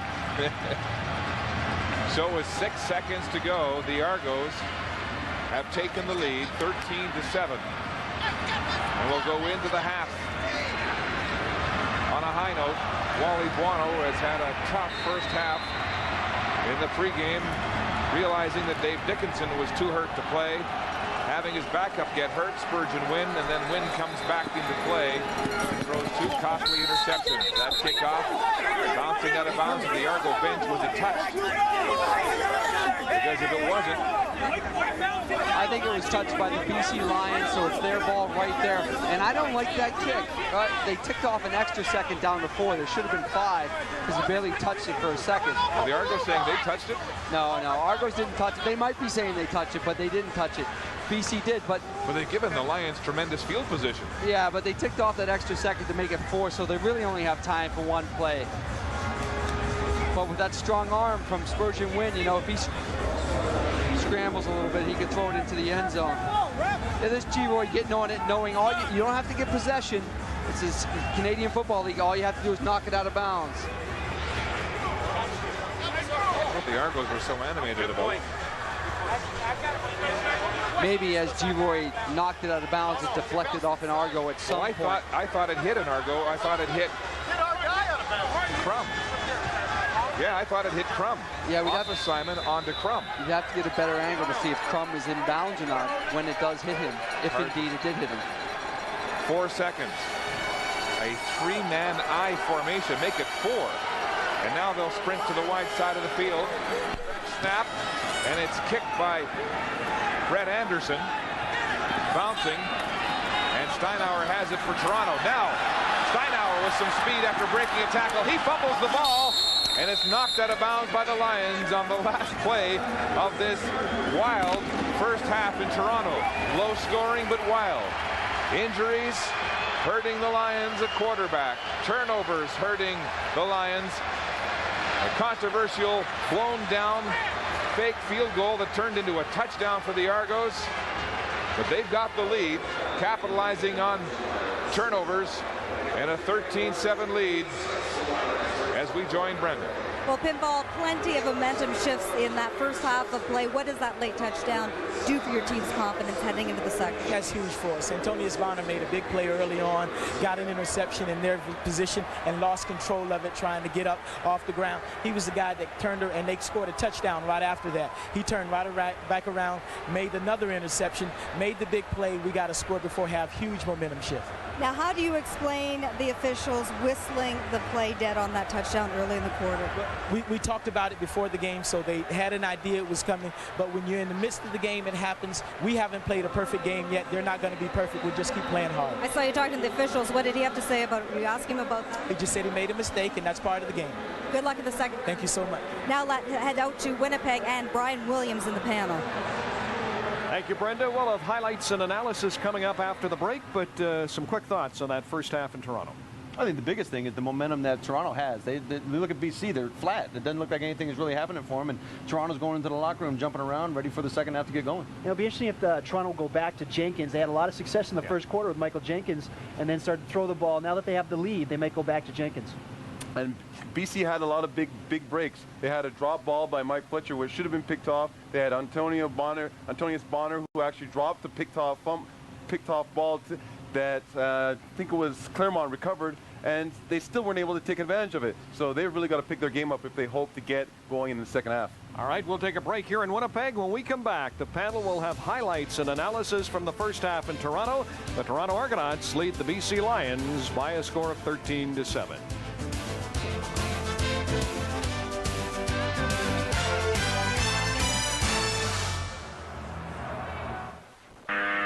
Argonauts are out in front of the BC Lions in the first semifinal by a score of 13-7. Nice and warm under the dome. It's cold here in Winnipeg, -9 on a clear, bright afternoon. The winds have moved to the west. The good news is it's going to be very cold tonight for this game, but the good news is they now say -8. The good news is the field is in absolutely magnificent condition. Should be no problem for receivers to make their cuts and the runners later on this evening here in Winnipeg. And if you were just joining us with Sean Millington, Greg Frères, and special guest Danny McManus, good afternoon from Winnipeg. I'm Brian Williams. This is CFL Semifinal Sunday. Sean Millington, a former Lion, said the Lions have received every break. And Danny Mac, here's the first one. It's the fake field goal. You've got the telestrator. Tell us what happened. Well, I think the best part is we heard from Pinball is that the one thing he wanted to do was to manufacture some plays. But what he told Brenda is he talked to the officials about this. And you can see right here, the play clock is in. So it's going down. So the play has been whistled in. So this is a legitimate touchdown. But what Jake Ireland did was he stood up and said, hey, I missed the call. And he went over to Pinball and told him exactly that. So that's that's the whole human element of the game, is that the official made a mistake and he stood up to it. We met with Pinball on Friday. He said you'd see not only fake field goals, but some fake punts today by the Argonauts. They're doing it straight like a National League team as far as Major League Baseball. They're going to try and manufacture points any way they can. If this is one way, look for something later on or something from their defense, something to happen for them to generate some more points. We talked about breaks for the BC Lions. Greg, how about that interception by Bonner? I mean, Argos lead the league with 27 or 26 picks in the regular season. Yeah. Here's a weird one, though, that is fumbled right after. Yeah, and Toronto's done a good job jumping onto Spurgeon and being able to key on his throws. They did lead this league with 26 interceptions. Unfortunate for Bonner. Made a nice break on the ball, and then he wasn't touched. And he's got to understand that if he's not touched, it's still a live ball. Claremont made a nice play on the ball, be able to be a heads-up play. But as a young quarterback, I always loved it as a defensive back because they usually key on their receivers, and what's going to happen is the Toronto defense is going to be able to cheat a little bit, be able to jump routes, and you saw that with Fletcher early. Bonner another interception later on in the game. So that fumble led to the touchdown. Spurgeon win with a beautiful pass to Frank Catolo. Well, this was a very gutsy play, a very gutsy move by Spurgeon, in my opinion, because he's just been picked off. But instead of going for the safe pass, dropping off a little underneath routes, he goes downfield to Frank Catolo. Now this is a great catch by Frank because he's got two defenders crossing right in front of him. The ball is coming down. He's probably had an obstructive view to the ball at that point, and it's great focus and concentration by him to come down with the ball and make the play. The BC Lions in the two regular season games led Toronto in first quarter scoring 24-0. Pinball was afraid that BC would jump out to a big lead. That did not happen. And you talk about momentum. Here's the play, Danny. We saw it swing near the end of that first half. This is exactly what Pinball wants. He wants the game to be close. And right now, look at Damon Allen has plenty of time. gets the pass off tonight, and he knows what to do with it. He finds the end zone and gets in there. This is exactly how Pinball has played out this whole scenario for his team all week, and they're in the right spot at the right time. Are you guys surprised we haven't seen more of A. Michael Jenkins for Toronto and B. Calvin Anderson for British Columbia, Sean? Well, I would certainly have expected to see more of Calvin Anderson. I mean, you've got your first-string quarterback goes down, your second-string quarterback goes down. Why are we not seeing Calvin Anderson running the ball, giving their quarterback some time to adjust and get a new game plan going? I'm surprised that we're not seeing more Jenkins. He was being so successful in the first quarter, running the ball with authority, breaking tackles. They got behind, and so they had to be able to go downfield, pass attack. But now that they have the lead, like I said, they're probably going to go back to Jenkins. Danny, you're a veteran quarterback. If you're in the locker room right now, what do you tell Spurgeon Wynn? I mean, he comes in place of a legend, Dickinson. He gets the hip pointer. He's got the touchdown pass. What advice do you give him now? Well, the biggest thing, hey, you're still in the ball game. You're only down by 6 points. So go out there and let's get back to the game plan. Yeah, we had some bumps in the road because of the injuries, and he missed a series or two. But the biggest thing is our game plan is set for a full 60 minutes, not just for 30. Let's get back into it, use all of our weapons, and just get some points. Well, Wally Bono and the BC Lions still very much in it at halftime in Toronto, where the Argonauts lead the BC Lions. Coming up later today from here in Winnipeg, it's Saskatchewan and the Blue Bombers. The CFL on CBC continues right after this. And on this Sunday afternoon, halftime at Skydome in Toronto, the Argonauts on that late touchdown by Lal Knight with a 13-7 lead over the crossover team, the BC Lions. Now, it's cold here in Winnipeg. That's Nealon Green, the Saskatchewan quarterback. It's been a bright sunny day. It's -8. They're expecting -10, -11 by kickoff in about 90 minutes from now. The winds are out of the west. The field is in absolutely great condition here at Canada Stadium in Winnipeg. Coming up later this afternoon, the Blue Bombers and the Saskatchewan Roughriders will take a break. And when we return, Mark Lee and Darren Flutie with the second half from Toronto. There's Frank Catolo, strong candidate for Rookie of the Year with a touchdown for the BC Lions. Argo faithful, buoyant with their team up by 6 as we get set for the third quarter. And here's Brenda with Wally Bono. Well, Wally, that was a huge touchdown pass by Spurgeon Wynn. What did that do for his confidence, and maybe more importantly for the team's confidence in him? Well, obviously that was a big play, and that's what we need in the second half.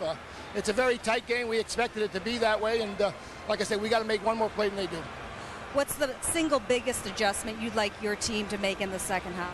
Well, the biggest probably thing is our protection. We got to make sure we give Spurgeon just a little bit more time. If we could do that, he'll move the football. How's he feeling? Oh, he's feeling good. Good luck. Spurgeon Wynn has only missed on 3 of his 8 passes. Good on 5 of 8, but 2 of those misses were interceptions by Antonius Bonner. One of them led directly to the touchdown that put the Argos in front. He's trying to get through the effects of a hip pointer, and you can see he's still in some difficulty here despite the freezing he received during the first half. Yeah, eventually after you get one of those freezing of a joint of a hip or a shoulder, it's going to wear off after a little bit. And we're underway here in the second half. It's Livingston at his own 18-yard line up the near sideline. There's nowhere to go. Backtracking, still on his feet. He steps out of bounds, and the return is blown dead as we check the first half stats in this East semifinal. And the Argos leading in most categories. Well, look at that passing stat with the Argos, 139. I mean, that's a lot of yards. Damon hasn't thrown for that much. Well, last week alone he had 149 in the entire game, so that's good production in one half of football. He struggled this year, averaging a 177 in his last 11 games.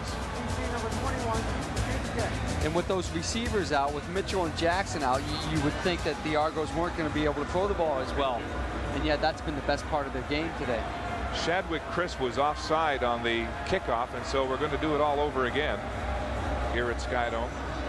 But Damon Allen has ignited his offense in the late stages of that first half.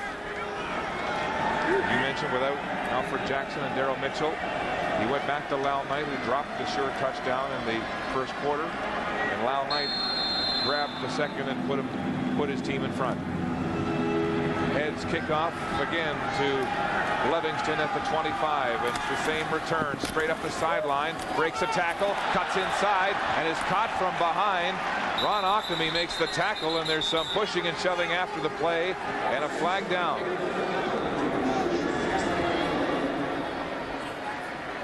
But Livingston was one more tackle from breaking free, a 36-yard return on a 56-yard kickoff. Yeah, Shad Chris being offside, you don't want to give these returners, especially Livingston, a second chance to make a big play. I mean, if that stayed, it's great field position. Toronto number 2, first down. Mike Fletcher, and the illegal block will bring the ball back to the Argo 45-yard line. Still a good field position for the Argos. As we look at Damon Allen's passing chart, 10 of 17 for 139 and a touchdown, and just one deep ball completed. But he spread the ball around in all parts of the field and has looked at his best in the last minute and a half, 2 minutes of that first half. Pitch out right side. Michael Jenkins cutting upfield, breaks a tackle and gets into the secondary. Washington making the tackle on a 6-yard gain. Well, Greg Frere's touched it on at halftime. Now that the Argos have the lead, you see him go back to the running game, because Jenkins ran the ball really well in the first quarter, and now they're going to go back to it now and run it well early in the third quarter, then maybe a little play action. Here's a look at the Argos' first half offensive possessions. In the first 5, they came away with a field goal, then field goal touchdown quickly, and 10 points to take the lead. Second down and 4. Allen throwing, complete to Michael Palmer. He drops the ball. It's still loose, and there's a scrum for it. The Lions are saying they've got it, and it is BC football. So an Argo turnover on the first offensive series of this second half. Carl Kidd recovering the Palmer fumble. Yeah, it's a nice, Carl Kidd actually goes and jumps the flat route so they complete the ball. This is that Michael gets hit and he hustles all the way back from that flat route to get back into the play and recover a fumble. That's just pure hustle by Carl Kidd. Simpson forcing the fumble. He has 3 fumble recoveries this year to lead the Lions. And so BC will take over on offense at their 45. Spurgeon win. Still at the helm, handing off to Kelvin Anderson. Anderson dragging a couple of Argo defenders for a few extra yards and what looks like a first down. Spurgeon wins passing chart looks like this.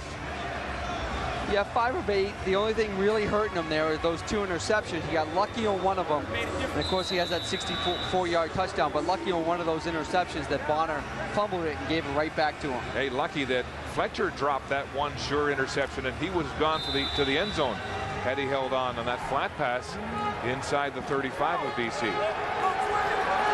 Second and less than a yard. BC. Anderson.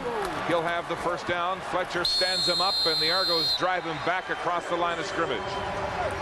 Here we go, Bruce. Kelvin Anderson, who had 9 carries for 46 yards, or rather 7 carries for 31 yards in the first half. Yeah, 13-7 with the Argos winning. There's no time for either team to give up on their running game. And I think we've seen early in the third that they haven't given up on it. Jenkins carried the ball once, and we see Anderson getting the football a little bit for the BC Lions. First down Lions at the Toronto 52. Wynn trying to draw the Argos offside with the staggered count. He'll pass. It's complete to Chris Brazel. He breaks the tackle on Clifford Ivory and a 7-yard gain. This man has a big arm, and Wally Buono would like to see him use it. The longer we feel we have time to throw, the more we're going to hopefully expose, their pass defense. They do play zone, and they do pressure you in zone, and if you can pick it up, it does cause, I think, a lot of problems. Yes, this Argo defense is a bend-not-break defense. They'll let you put a series together and see if you can get 10 or 11 and get to the end zone. There's another completion. Paris Jackson, the rookie, underneath Clifford Ivory for a first down. Well, that's what the Argos do. They play a lot of deep coverages and keep the ball in front of them. But if Spurgeon Wynn can take advantage of it and hit these short passes, eventually one of these guys are going to get aggressive and try to jump that route, and that's when Spurgeon can go deep. Paris Jackson coming into a starting role with the injury to Ryan Thelwell. 6 catches on the season coming in for 85 yards. A big target at 6'3". On the ground, Kelvin Anderson turns the corner, and he's hit from behind. Mike O'Shea, who is turning in a yeoman's effort here again today, in on the tackle. The number 2 leading tackler in the CFL with 90 on the season. Yeah, there's Mike right there. So watch him run down the play from the backside. And Mike was another one of those guys yesterday that didn't want to talk about injuries, didn't want to talk anything about this football game except for this football game. See him straight arm Freddie Moore, take on the block and still make the tackle. 2nd and 8. Here comes the blitz. Wynn under pressure, flips it out. Geroy Simon takes the pitch, but he won't be anywhere near a first down. And that will be his first catch, a little shovel of the day. So their leading receiver, Geroy Simon, has been ineffective through the air. Again, the Argos in a nickel situation, which means they have the extra defensive back in Kevin Ivan. Bring him off the edge, and they get pressure on Spurgeon Wynn, so he can't go through his regular reads and throw the football. He has to improvise and try to make a play. Curtis Head will attempt this field goal from the 42, his longest 54.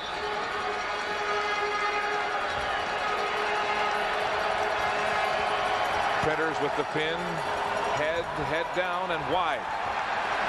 Livingston out of the end zone. Oh, a big block by O'Shea on Lockbaum. Livingston at full tilt now. Just the kicker to beat him, and he might be gone. Printers can't reach him, slows him down. He'll stay in bounds. No! Casey Printers gets a piece of him, and he steps out of touch.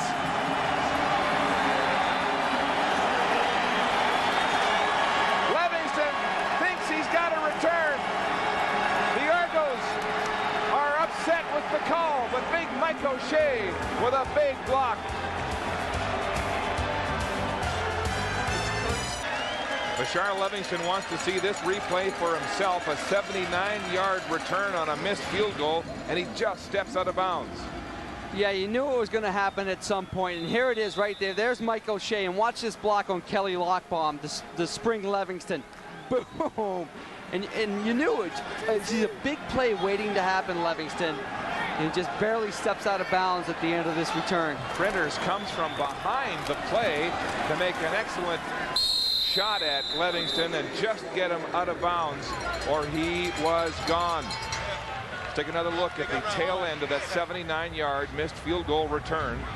Livingston, just a piece, one hand on the sleeve by Printers, and Livingston can't keep his balance from going out of bounds. Your backup quarterback is out there trying to cover field goals. Well, I guess he's holding, so he's got no choice. Argos with a big chance, though, on 2nd and 5. And it's batted down. So a field goal situation for Toronto. Noel Prefontaine already has 2. On these quick 3-step passes, what you always tell the offensive linemen is, listen, just get their hands down. Do what it takes to get their hands down, because it's such a quick play happening over the middle. Terminator with the meat hooks in the air there to knock it down. And so a 39-yard attempt for Prefontaine from the right hash. Ivan to hold. The ball is up and wide right. Prefontaine, field goal, wide right and into touch for a single.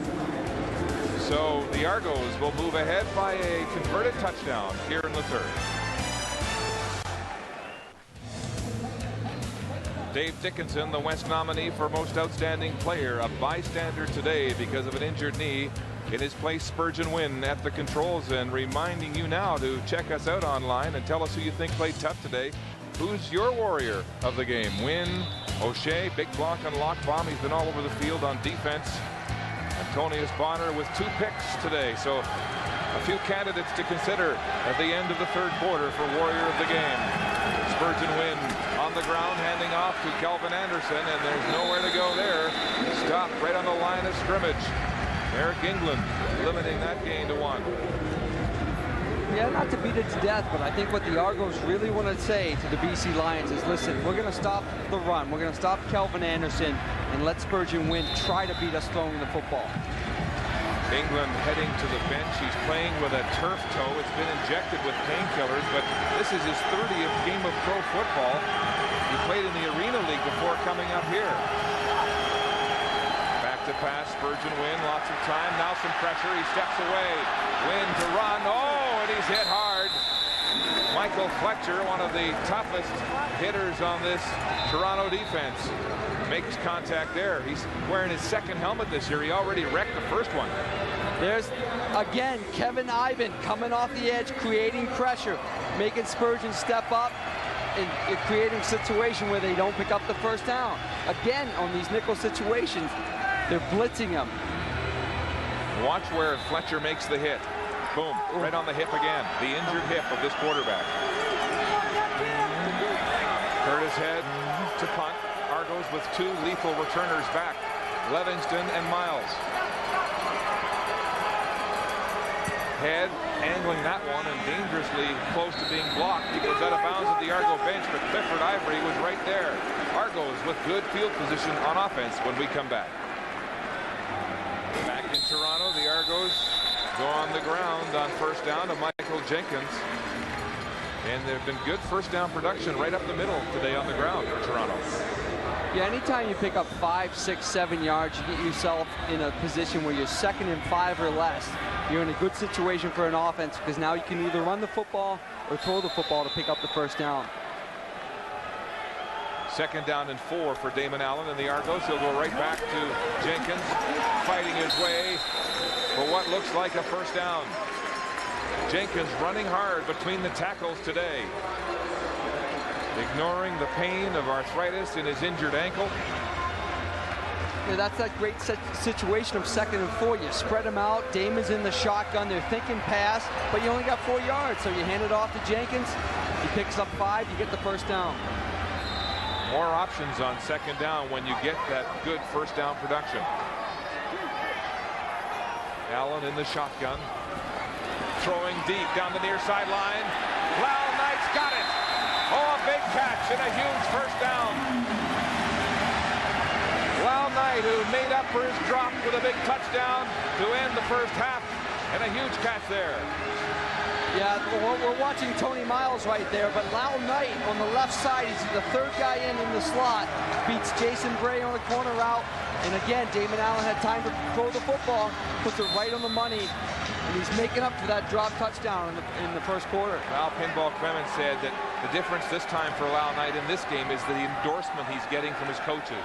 For the first time, it's his game to play. He's not just in there until somebody else is ready to come back, an injured starter. Pumping, throwing to the end zone, and incomplete.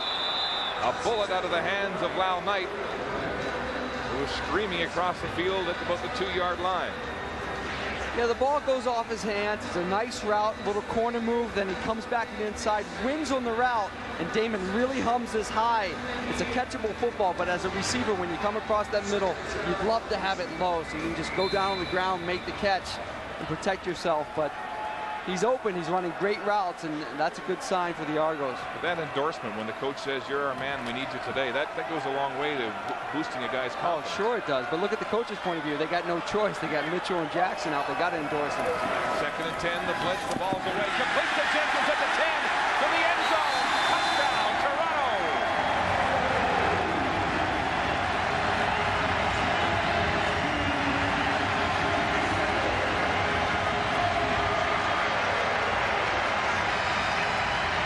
Big read on the hot route by Damon Allen.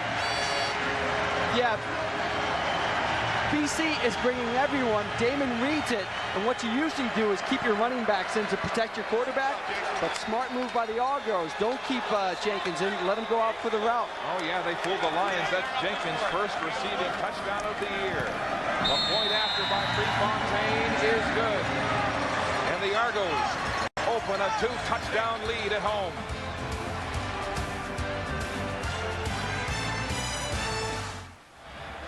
The Argos are cooking on offense and a 14-point lead on Jenkins' first receiving touchdown of the year. Yeah, the BC Lions have 7 guys coming, and they have Jenkins, who has absolutely nobody on him back here because they have 6 receivers, and we'll just see how it develops. Hey, they're undermanned back there. Wide open, nice little move by Jenkins. That's a nice read by both Jenkins and Damon Allen to see that. That's the risk a defense takes and the reward the offense gets when a veteran quarterback makes the read on the hot pass. Here come the Lions. Frank Tutolo racing up the hash mark. And he's dropped immediately. Mike Crum making the tackle on special teams for Toronto on a 21-yard kickoff return by Tutolo. Well, you have 4 minutes, 45 seconds left in the third quarter. You got your backup quarterback in. You're down by 14. We're going to have to see what Spurgeon Wynn's made of now. He's going to have to throw the football a little bit. We'll see how he fares against this good Argo secondary. Wally Buono was saying the game plan doesn't change with Spurgeon Wynn coming in. Familiar with the offense, taking first-string reps since Wednesday. Pitch pass, Tutolo, complete, coming back across the wide side, looking for some blocks. Around behind, Paris Jackson still on his feet, and he takes the long route to what is very close to a first down. A gain of 9 on the play, and he ran about 65 to get there. Yeah, you don't want to have to depend on this to pick up 8 or 9 yards every time, but it's a nice individual play by Frank Tutolo to make something out of nothing.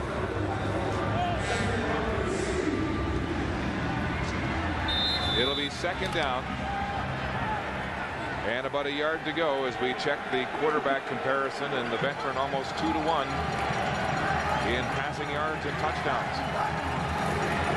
Second down, Anderson, straight arm, big hole, and he'll have a first down for the BC Lions. Let's go to the sidelines now, and here's Brent.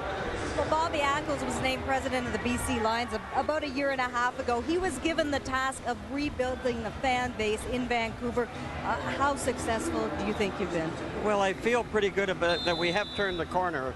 And, you know, this was an exciting year for BC Lions fans.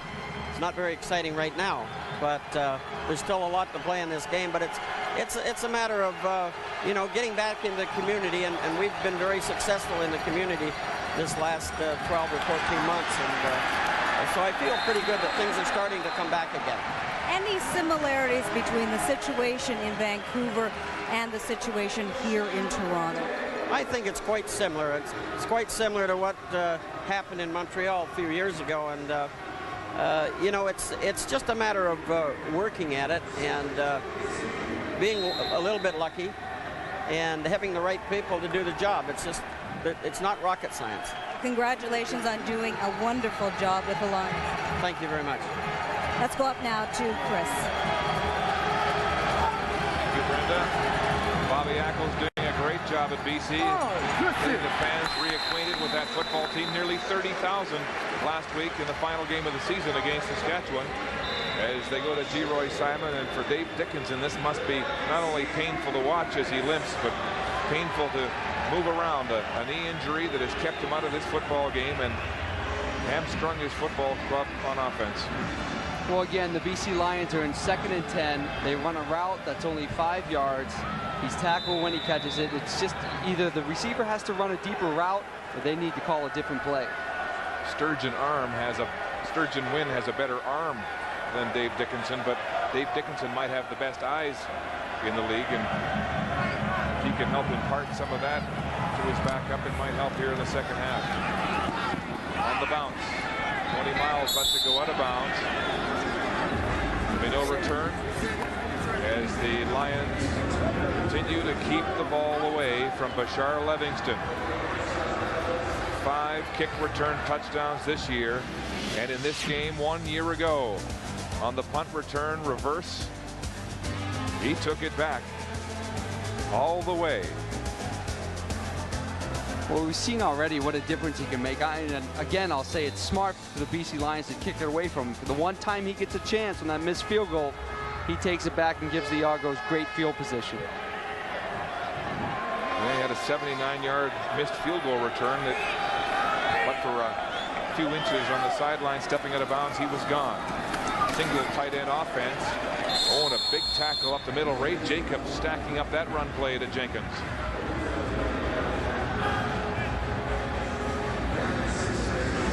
Some hot blood. Randy Bowles being shoved after the play, as the Argos will lose a yard on that play.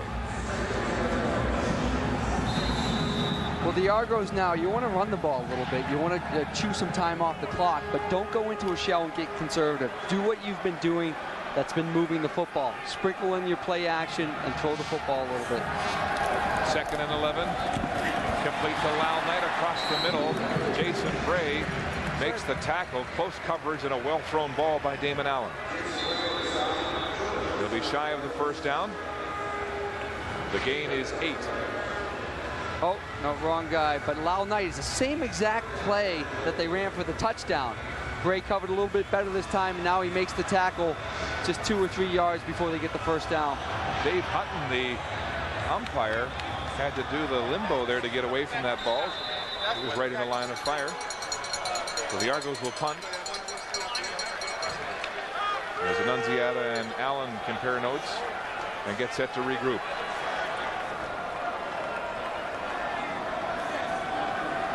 Prefontaine at his own 15.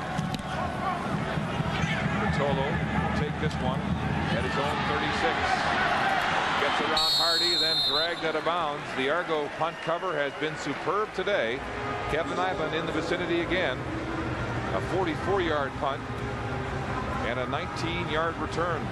Special teams leading tackler and always present on defense today with some of that edge blitz.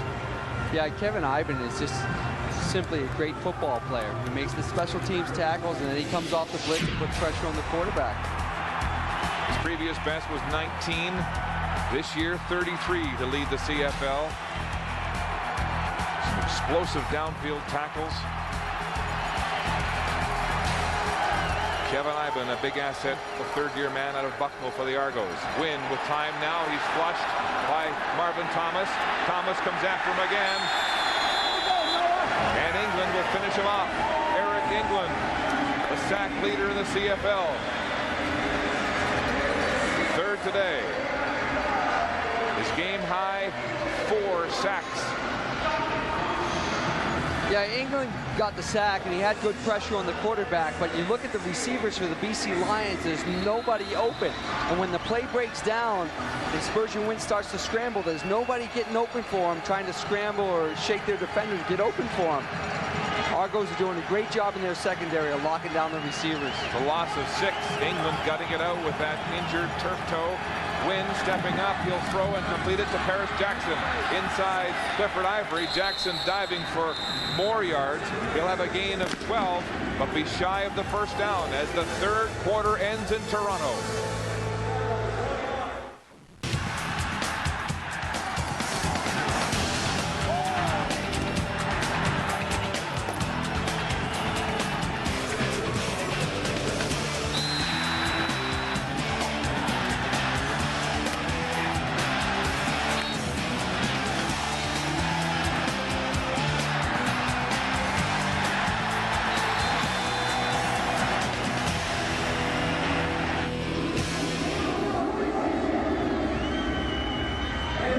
The three-quarter pole in Toronto, and the BC Lions and this Western offensive juggernaut grounded today. Geroy Simon with just 2 catches for 7 yards after a season of 1,687 yards through the air. Yeah, Geroy's he struggled against the Argos both times this year with 40 and 46 yards receiving, but he's also been on a slide in his last 4 games. He hasn't had those big games, so he's kind of not produced as much as he did early in the season. In 2 games against Toronto, he had 40 and 46 yards receiving. In fact, he had his biggest game as a running back with 3 for 103.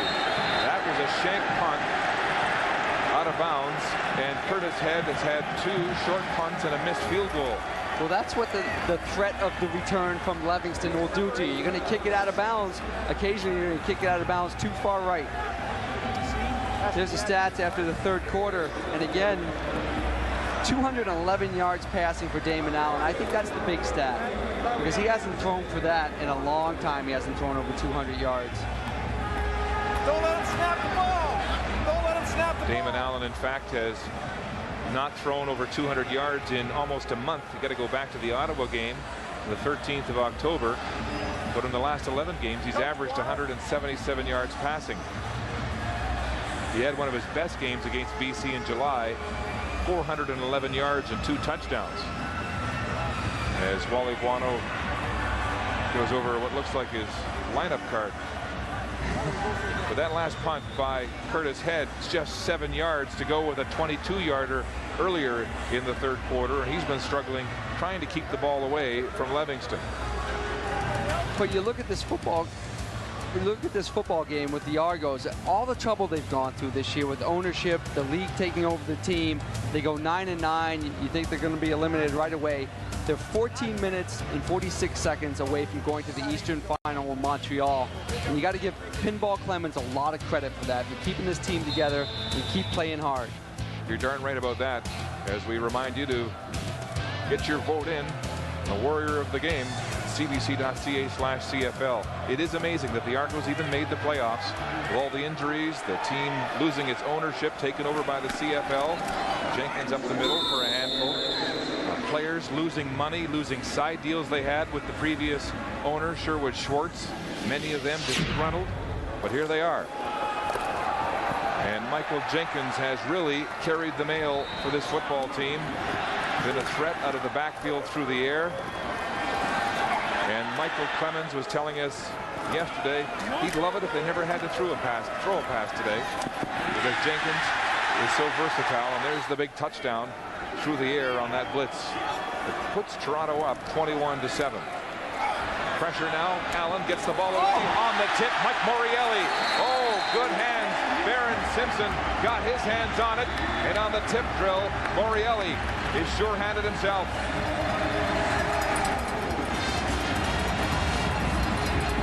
Well, it's a nice job by Damon Allen, buying time, waiting for Mike to cross the middle. He thinks he has the opening, but Baron Simpson plays it well, tips it, and that's just great concentration. You think the ball's going to end up somewhere, ends up somewhere else, you react and make the play. Especially with Carl Kidd bearing down.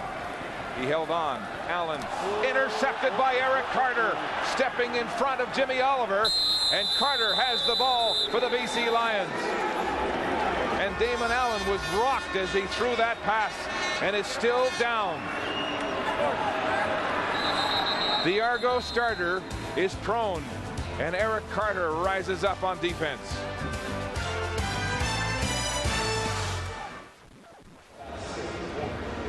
Now it's been this kind of a year for Damon Allen, banged up again, as Marcus Brady, the #2 signal caller for the Argos, warms up.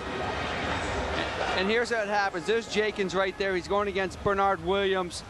And watch him just bull rush right through him and get pressure on Damon Allen. Just pushes him back, keeps going, gets pressure on Damon. Doesn't look like a big hit, but he may bang the back of his head against the turf, and that could be a concussion. And I'll tell you what happened with the secondary. Eric Carter is just sitting back there peeking, looking at Damon's eyes. So he read his eyes, and he jumped the route and got a big interception for the BC Lions. Eric Carter grabbing the first interception of the game from Damon Allen as he goes off. He's had an injured throwing hand. He's had near whiplash after the crash into the TV cart here August 1st against BC. He had an injured elbow on his throwing hand. He's playing with an injured rotator cuff in his left shoulder right now. The 40-year-old has been worse for wear. Spurgeon win. Here comes the blitz. He steps up and loses his footing. Marvin Thomas goes down on top for the sack. The Argos continue to fool this young quarterback.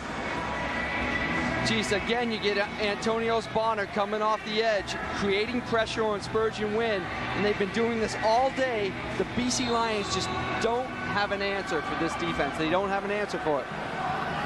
Well, Rich Stubler's defense can mask so many of its looks. For a young quarterback, getting the right read, it's often a tough challenge. Second down, 17 for Spurgeon Wynn. Throwing across the middle, tipped and nearly intercepted. Bonner got one hand on it. He's already had 2 picks today. This nickel package for the Argos has been very impressive.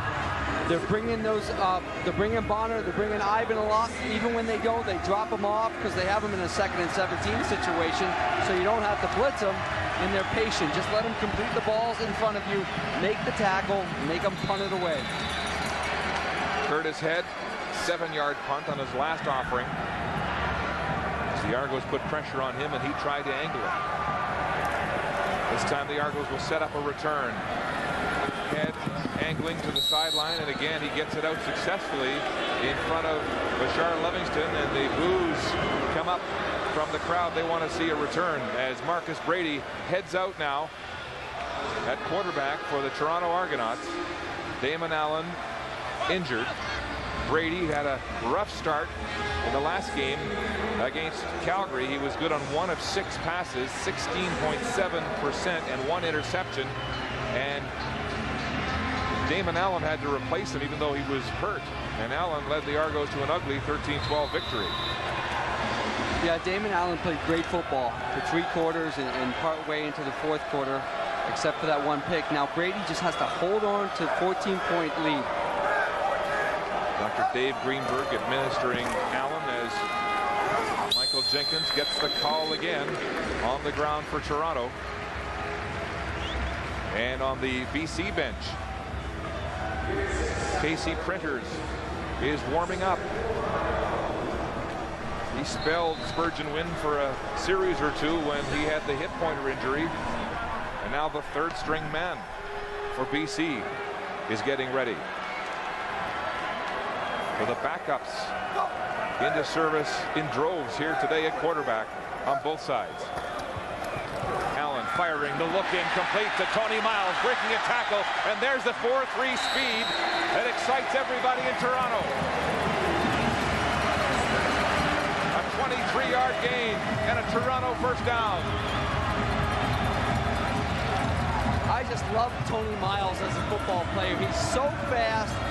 And he makes his moves at full speed. There's a lot of fast receivers, but those guys can't make their moves at full speed. Tony Miles makes his moves at full speed. Oh, and that pass from Brady was right on target at full stride. Argos marching here on offense. First down. In the shotgun, the handoff to Jenkins. Jenkins finds a nice seam, and he'll be close to another first down.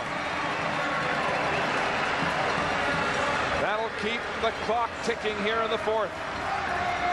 It's a nice misdirection play. They hand it off. Looks like Jenkins is going to the right, and they pull the tackle from the right end and bring him around the left end to lead Jenkins back to the left, and they pick up another first down.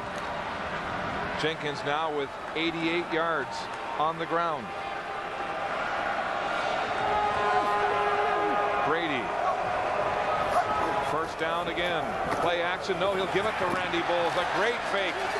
And the big fullback rumbles up the middle for a gain of 9 as we go to Brenda for an update on Damon Allen. Well, apparently right now the Argos don't think that Damon is suffering from a concussion. They think he could probably go in during the next series, but they say if Marcus Brady is doing fine, moving the ball well, he will stay in the game. Allen with injured receiver Alfred Jackson. Second down, less than a yard, Toronto. On the ground again. Jenkins, it's rough going as he's nailed right at the line of scrimmage. The Herminator, Herman Smith, in on the tackle for BC. Up 14, yeah, you have second and maybe less than a yard. To me, it seems like a no-brainer. Kick the field goal, but of course I'm not pinball, so I don't know what he's going to do. But he calls it a timeout at least to take some time and think about it, or at least to get a measurement. So they'll bring the sticks in to measure this one.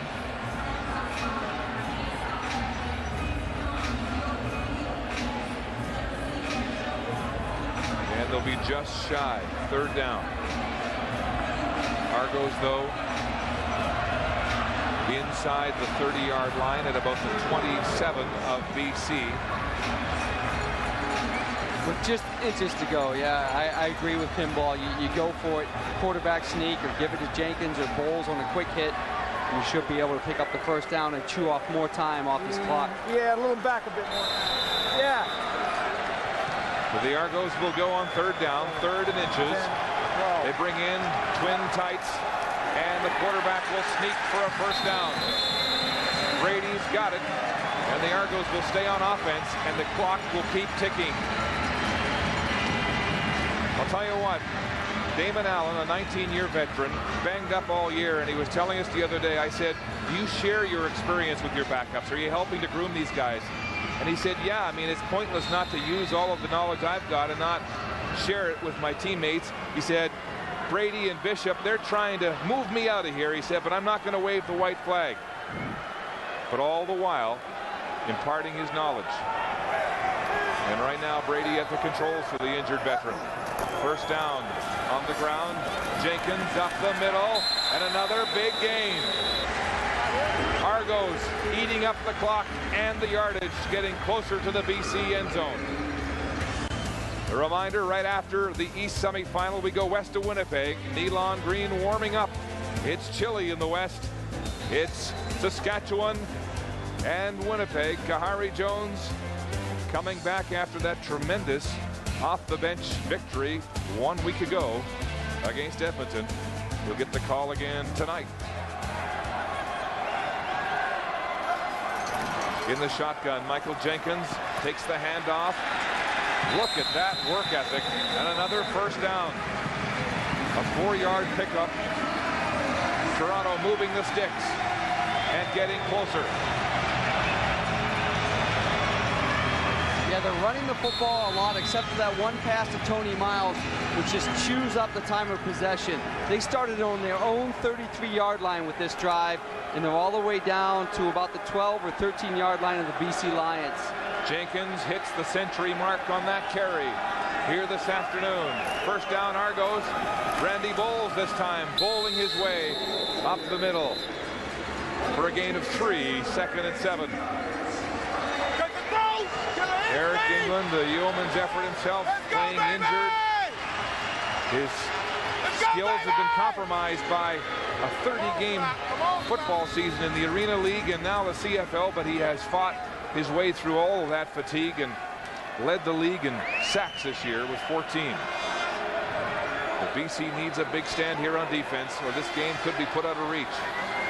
Brady, 2nd and 7, rolling right. Here comes the blitz from the backside. Brady throwing across himself. It's complete to Jimmy Oliver. Touchdown, Argonauts.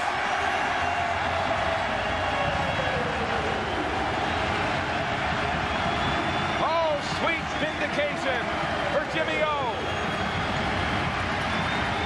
It's a good job by Marcus Brady and a great play call by the Argonaut offense, because they bring Gray off the edge of the left side, but they make him a non-factor by rolling Brady out to the right. And that buys him some time to find the open receiver. And here's Jimmy Oliver, the guy that just came back to the team, catching the touchdown to put him up 28-7.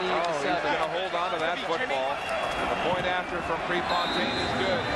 But Jimmy Oliver, cut loose with budget cuts in Toronto, comes back to score. Come over here, you get your ass. Well, a great play call by the Argonauts here. They get pressure from the BC Lions down near the end zone. Jason Bray's going to come off the edge, but Brady's going to roll out to his right to buy some time. So here we go. He buys himself time, gets away from the pressure. Now Oliver can come open. Good throw against his body, and Oliver just crosses the goal line. It's one of the toughest passes for a quarterback to throw across his body, and it was right on the money. Here's Frank Catolo. Gets a couple of good blocks, and then it gets a shoestring tackle from behind. It's all Toronto here, late going. The heir apparent Marcus Brady is beaming on the Argo sidelines, 2 for 2 passing and a touchdown today as we look at the anatomy of that last scoring drive. A beautiful shot to Tony Miles on the fly, then on the ground. Good mixing of plays. Jenkins calling the mail, and then Jimmy Oliver. Oh, a nice move on the goal line for his first touchdown of the year. He's only played 2 games this year. A big impression here today. Casey Printers is into the game now at quarterback. G. Roy Simon makes the catch, but it's for maybe 2 yards on the play. The Lions down to their 3rd stringer here with 5:32 to go and counting. Casey Printers looked good when he came into the football game earlier, but the BC Lions just haven't been able to sustain drives. They had one big play for the touchdown, but besides that, they can't put first down together. Wally Buono has never lost a playoff game on the road. And right now his team trails by 3 touchdowns. Printers with poise, firing it hard and low, intended for Frank Cutolo. As we update your Canadian Tire game notes, here we go. BC. Offensively, spread the rock around the clock for the BC Lions. They've tried to do that. 6 different receivers with the reception, just hasn't been effective enough. Defensively, don't let the Argos trick and treat. They tried that fake field goal, which worked to perfection, just got called back because the ref thought it was too many men on the field. 3rd down, 8 to go. BC desperate, and they'll go for it. Printers in the shotgun. Ivan off the edge, pressure, he'll step up and run now. Printers with a good move, and he's still going. Finally stepping out of touch at the 45, but a big first down. A nimble quarterback with size 15 shoes. Size 15, what is he, bozo? Hey, it's a great play by Casey right here. Again, they bring Ivan off the edge, but this time he steps up and avoids it and makes a big play, gets the first down. Makes a nice move on Kenny Wheaton. And a big first down gain, 19 yards. They're the size 15ers. And Printers trying to rally this team. Standing flat-footed, now there's pressure and he's sacked.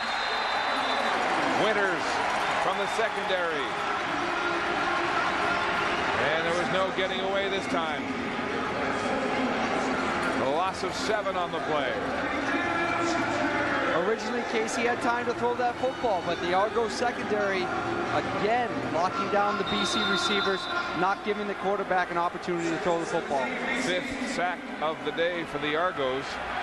The Lions 2nd last in the league, allowing 53 quarterback sacks this year. Argos with a 3-man front. They'll drop 9. Printers, trouble again. Throwing this time. It's complete to a diving Paris Jackson, lunging for that first down marker at the 35. And it looks like he'll be just shy.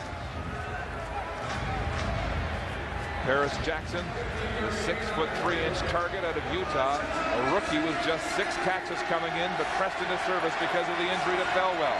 And injuries at quarterback have thwarted Wally Buono's offense. Dickinson and Spurgeon Wynn out. The 3rd stringer, Printers in. 3:16 and counting in regulation. 3 converted touchdowns, the lead, and a flop pass by Printers, incomplete on the 3rd down gamble. And so the Lions will turn the ball over on downs. 3rd and a yard and a half. You feel bad for Casey Printers because he looks really good out there. He's making plays, moving the team, and then on a big play, 3rd and 1, drops back, trying to convert the first down, and the ball just slips right out of his hand. You know, down 28-7 with 3 minutes left. It's looking pretty good for the Argos at this point. Yes, and pretty bad for Dave Dickinson and the BC Lions. Only the 2nd BC quarterback to pass for more than 5,000 yards. A promising year in ruins here today in the playoffs, with injury upsetting their offense. On the ground is Bowles, up the gut for a couple of yards. And at the 3-minute warning, the Argos have a 3-touchdown lead and comfort here in the Eastern Semi. There's frost on the pumpkin out west in Winnipeg, where fans are assembling for the West semifinal. It's the Bombers and Saskatchewan coming right up after the conclusion of the East semifinal in Toronto. Night has fallen in Winnipeg, and the temperature is plunging as well. Good old-fashioned Western football on the prairies still to come on the CFL on CBC. Here in Toronto, the hometown Argos with a brilliant game plan on offense and on defense, and a 21-point lead over the injury-plagued BC Lions. Antonius Bonner with 2 interceptions today, and the Lions hanging their heads, unable to mount an offense, using all 3 quarterbacks. The backup still in for Toronto. Marcus Brady calling his own signal on 2nd down, and he won't have enough for the 1st down as we check your Toronto Canadian Tire game notes. And these were bang on the Argos offense. Forget what ails you. Mitchell, Jackson out. Who fills in? Knight and Oliver, 1 TD apiece. Allen banged up, throws for 232 yards. They forgot it. Defensively, make nickel go a long way, and here's where they were really effective in nickel situations, the extra DB. 5 QB sacks, 3 hurries, 2 interceptions, both by Bonner. They did a great job of bringing those guys off the edge in the nickel package. Once again, you nailed your game notes. I'm telling you, I'm on fire. Good job. How about Damon Allen? He's having his best game in 6 weeks. Banged up again, though. Although apparently it's not that serious. Word from the Argo bench. Prefontaine to punt. Hammers this one. And Geroy Simon will pitch it out. Oh, a nice play to Frank Vitolo. But the Argos sniffing that one and stringing it out. Jason Horton, the rookie out of North Carolina A&T, on the roster this week, going to heads-up play on special teams. That was not a nice play by Horton because he has contained there, and the punt was fielded inside of him, and then they throw the lateral to the side, but he still had enough speed and enough awareness to get back outside and make that tackle. That's a great play. Horton has been around all year, practice roster, and the threadbare Argos in terms of backups because of their financial situation, calling on all hands here in the late going. Printers with time, outlet pass to Kelvin Anderson, and Horton again with a big tackle on defense this time. The Argo defense, they're not ranked in the top 3 of all the categories, but they're very good at keeping the ball in front of them, and they have enough speed to come up and make the tackles. And their secondary plays very, very strong. Well, the last time the Argos and the Lions met in the playoffs, it was the 1983 Grey Cup. Argos prevailing 18-17 in a thriller, and right now they're in complete control here. Printers throwing deep for Geroy Simon, too far and incomplete. Well, Geroy Simon's another guy that just hasn't been a factor in this football game, and I don't know if it's because Dave Dickinson hasn't played, and I don't think that's the case. I think it's the Argo defense. It's what Stubler has done to confuse the BC Lions, and it's the play of the secondary that's kept Simon in check today.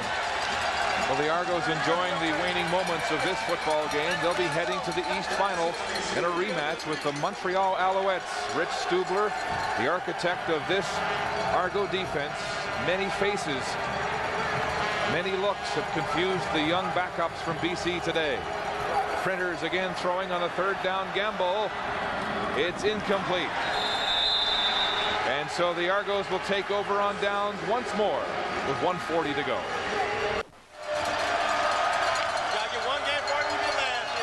Charles Livingston with some sweet talk on the Argo bench. They're going to Montreal. Try to avenge a 35-18 loss to the Alouettes 1 year ago. And this is how they matched up this year. 2 one-sided games, 1 victory each. Marcus Brady coming off the bench to engineer that big upset in the second last week of the season. Jenkins up the gut. Argos content to run the clock here now.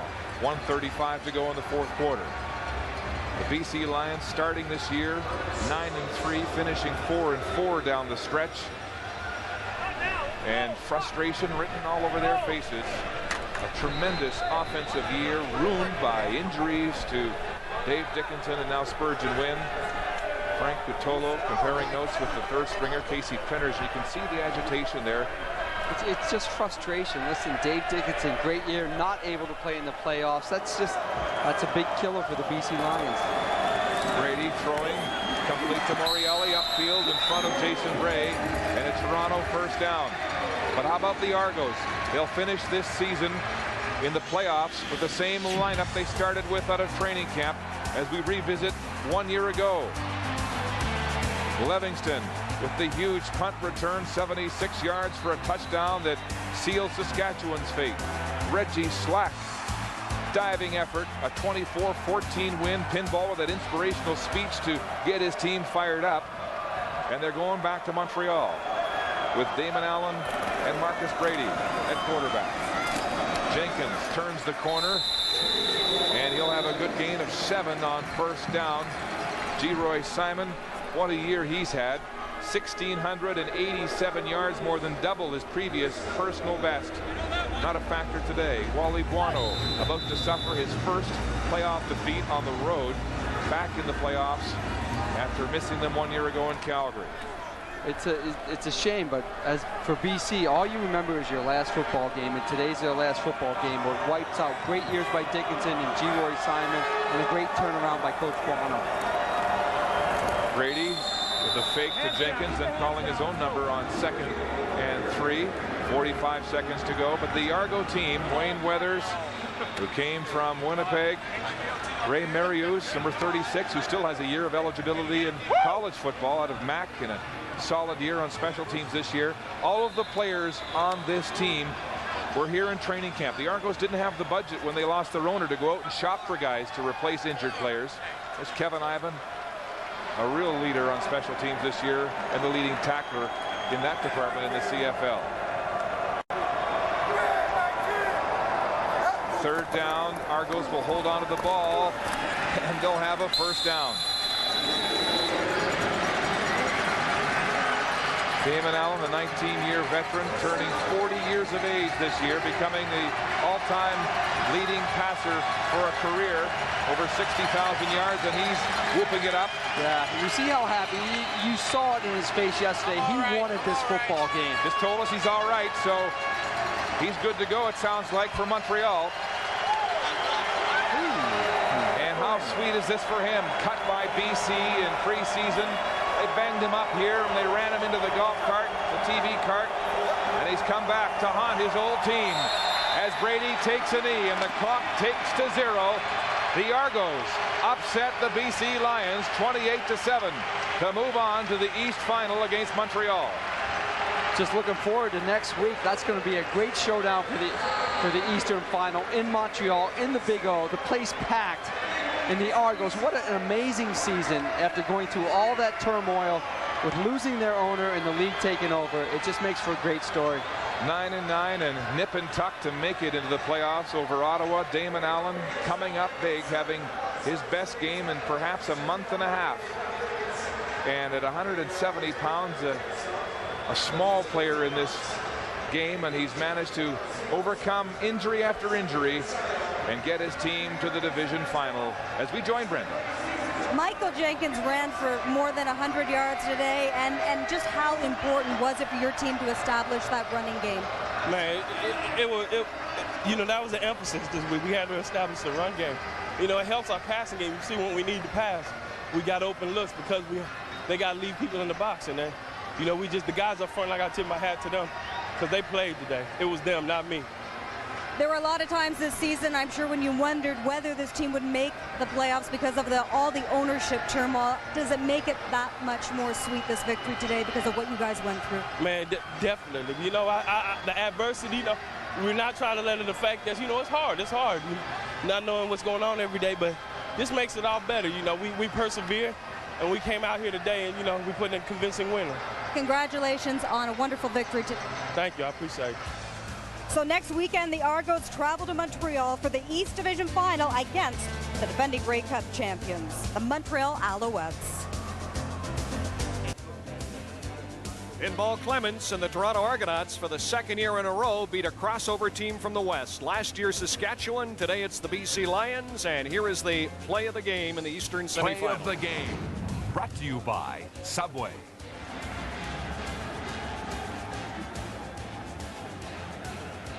And the play of the game is the Michael Jenkins touchdown pass. It's the pass that made it 21-7. And we're having some technical problems. Here we are back here in Winnipeg. That play of the game is the touchdown pass to Michael Jenkins that made it 21-7. Jenkins not only with a great reception, but a great day running the football. Now let's quickly talk about special teams. Sean Millington, in particular, Bashir Livingston. Bashir Livingston, we talked about him at the beginning of the game, and once again, he proved why he's the Eastern nominee for special teams outstanding player. I mean, this guy lit it up today. He made some big returns, gave his team good field position at critical points during the game, and furthered their cause. Lyle Knight, I thought, was an impressive receiver today for the Toronto Argonauts. He did very well. I mean, he got to the spots that Damon had him getting to, and one of the things that you look at is just Damon, how he directed that offense. He used Jenkins. He threw the ball out to Knight. He was doing a lot of things, just getting things done as far as moving the ball, getting first downs, and keeping everything in what Toronto wanted to do for the full 60 minutes, and he did it. Unfortunately, suffering a little injury at the end, but knowing Damon, he'll be ready for next week. Now, the Toronto Argonauts, playoff time, the league gave them some money to bring in a new player, and that new player paid off in a big way, Greg. They had all kinds of injuries. I was talking about this at the beginning of the game, saying Jimmy Oliver's my sleeper player. Here's a guy who's an explosive player, and unfortunately, short end of the stick, but he, he's a great catch, made a nice move on Eric Carter, thought he was going out, cut back into the middle of the field, Brady throws across his body, gets himself motivated. He's got to make a name for himself into this playoff, so watch out for Jimmy Oliver. All right, let's look ahead to the final next weekend at Olympic Stadium in Montreal. 60,000 will be in attendance. Argonauts have any chance against the BC Lions, Sean, or against the Montreal Alouettes? Well, you called it, Brian. You said we're going to see Toronto Argonauts, Saskatchewan Rough Rider Grey Cup, and hey, I might have to get on that bandwagon with you. Toronto's looking pretty good at the moment, and I think they have a great chance to go into Montreal and maybe surprise the defending Grey Cup champions. Why would you say they have any chance in Montreal, Danny? You've played against both. Yeah, it's going to hurt me to say this, and with Greg here, and Sean, don't get on me for this, but defense wins games. And that's the thing that I see. I know. I see that happening right now. They're going to be two great defensive teams right now going against each other. Whoever plays the best on that day is going to end up getting into the Grey Cup. And the way Toronto's playing right now, Montreal has to come out and play very smart football, and that's why I think they're going to give themselves a chance to win the ball game. Offense wins games. Listen, on Friday, Pinball Clemens told us they wanted to score 21 points off special teams. Millington said prior to the game, he's crazy. That means your offense stinks if you want to do that. They didn't get 21 points off of special teams, but the offense did score some touchdowns. Greg, can Toronto score against a tremendous Montreal defense? Well, Toronto did a lot of good things. They established the run, which I was surprised because BC did a really good job of stuffing a very potent rushing team last week against Saskatchewan. And they came out, and Toronto did a very good job of establishing Jenkins early, did a great job in the first quarter, and then they kind of went away from it, and they threw the ball really well in the second quarter. Going into the third quarter, went back to Jenkins. So their game is very complete right now. Jenkins is doing a good job, and the receivers are stepping up. Miles had a great game night, and then Jimmy Oliver stepped in. I mentioned him earlier, and he's doing a great job as well. Against that Montreal blitzing defense, you need that quick release. Maybe they need the quick release that Danny Mack has, but Damon Allen has played against them before. When they bring everyone Montreal, all he needs is that little flip pass to get over the charge, and you can do some real damage. Speaking of Damon Allen, I understand he's standing by in Toronto with Brenda Irving. Here at the Skydome in Toronto, it's the Toronto Argonauts over the BC Lions. They will now move on to the Eastern Final. And Damon Allen, is this victory any more sweeter because of your history with the opposing team? First of all, I'm thankful that we won. We came out here and we played a good, solid football team and played a good game. And, yeah, it does make it a little sweet because I played on my former team, and there's a lot of guys on the field that, that I played with for a number of years. But it does make it a little sweet that you're playing your old team, and we beat them. And you did it without two of your top receivers. That's true. But, we have a great group. We had a good week of practice, and all along, like I said, I knew we were going to play these guys, and all week long, I knew we were going to beat them too. How important was it to establish the run today? I thought we did a great job of mixing up our formations and able to throw and run the ball. But, I thought we did a great job of mixing it up as far as the passing game. And, sometimes we ran, sometimes we passed. And I think we kept them a little bit off balance. And we did speed up the game a little bit. So, we have to go back to the drawing board, clean up some things. And, we pretty much stopped ourselves when we had opportunities to put more points on the board. And, with the fumbles, catches and fumbles, they're unfortunate. But, I'm glad we won. Congratulations on the victory today. Good luck in Montreal. All right. Thank you. Now let's head back to Brian. Thank you, Brenda. Damon Allen will start. He was injured a bit, but nothing serious. He will start next Sunday against the Montreal Alouettes. Let's talk about this game here in Winnipeg. Stadium filling up behind us. The Winnipeg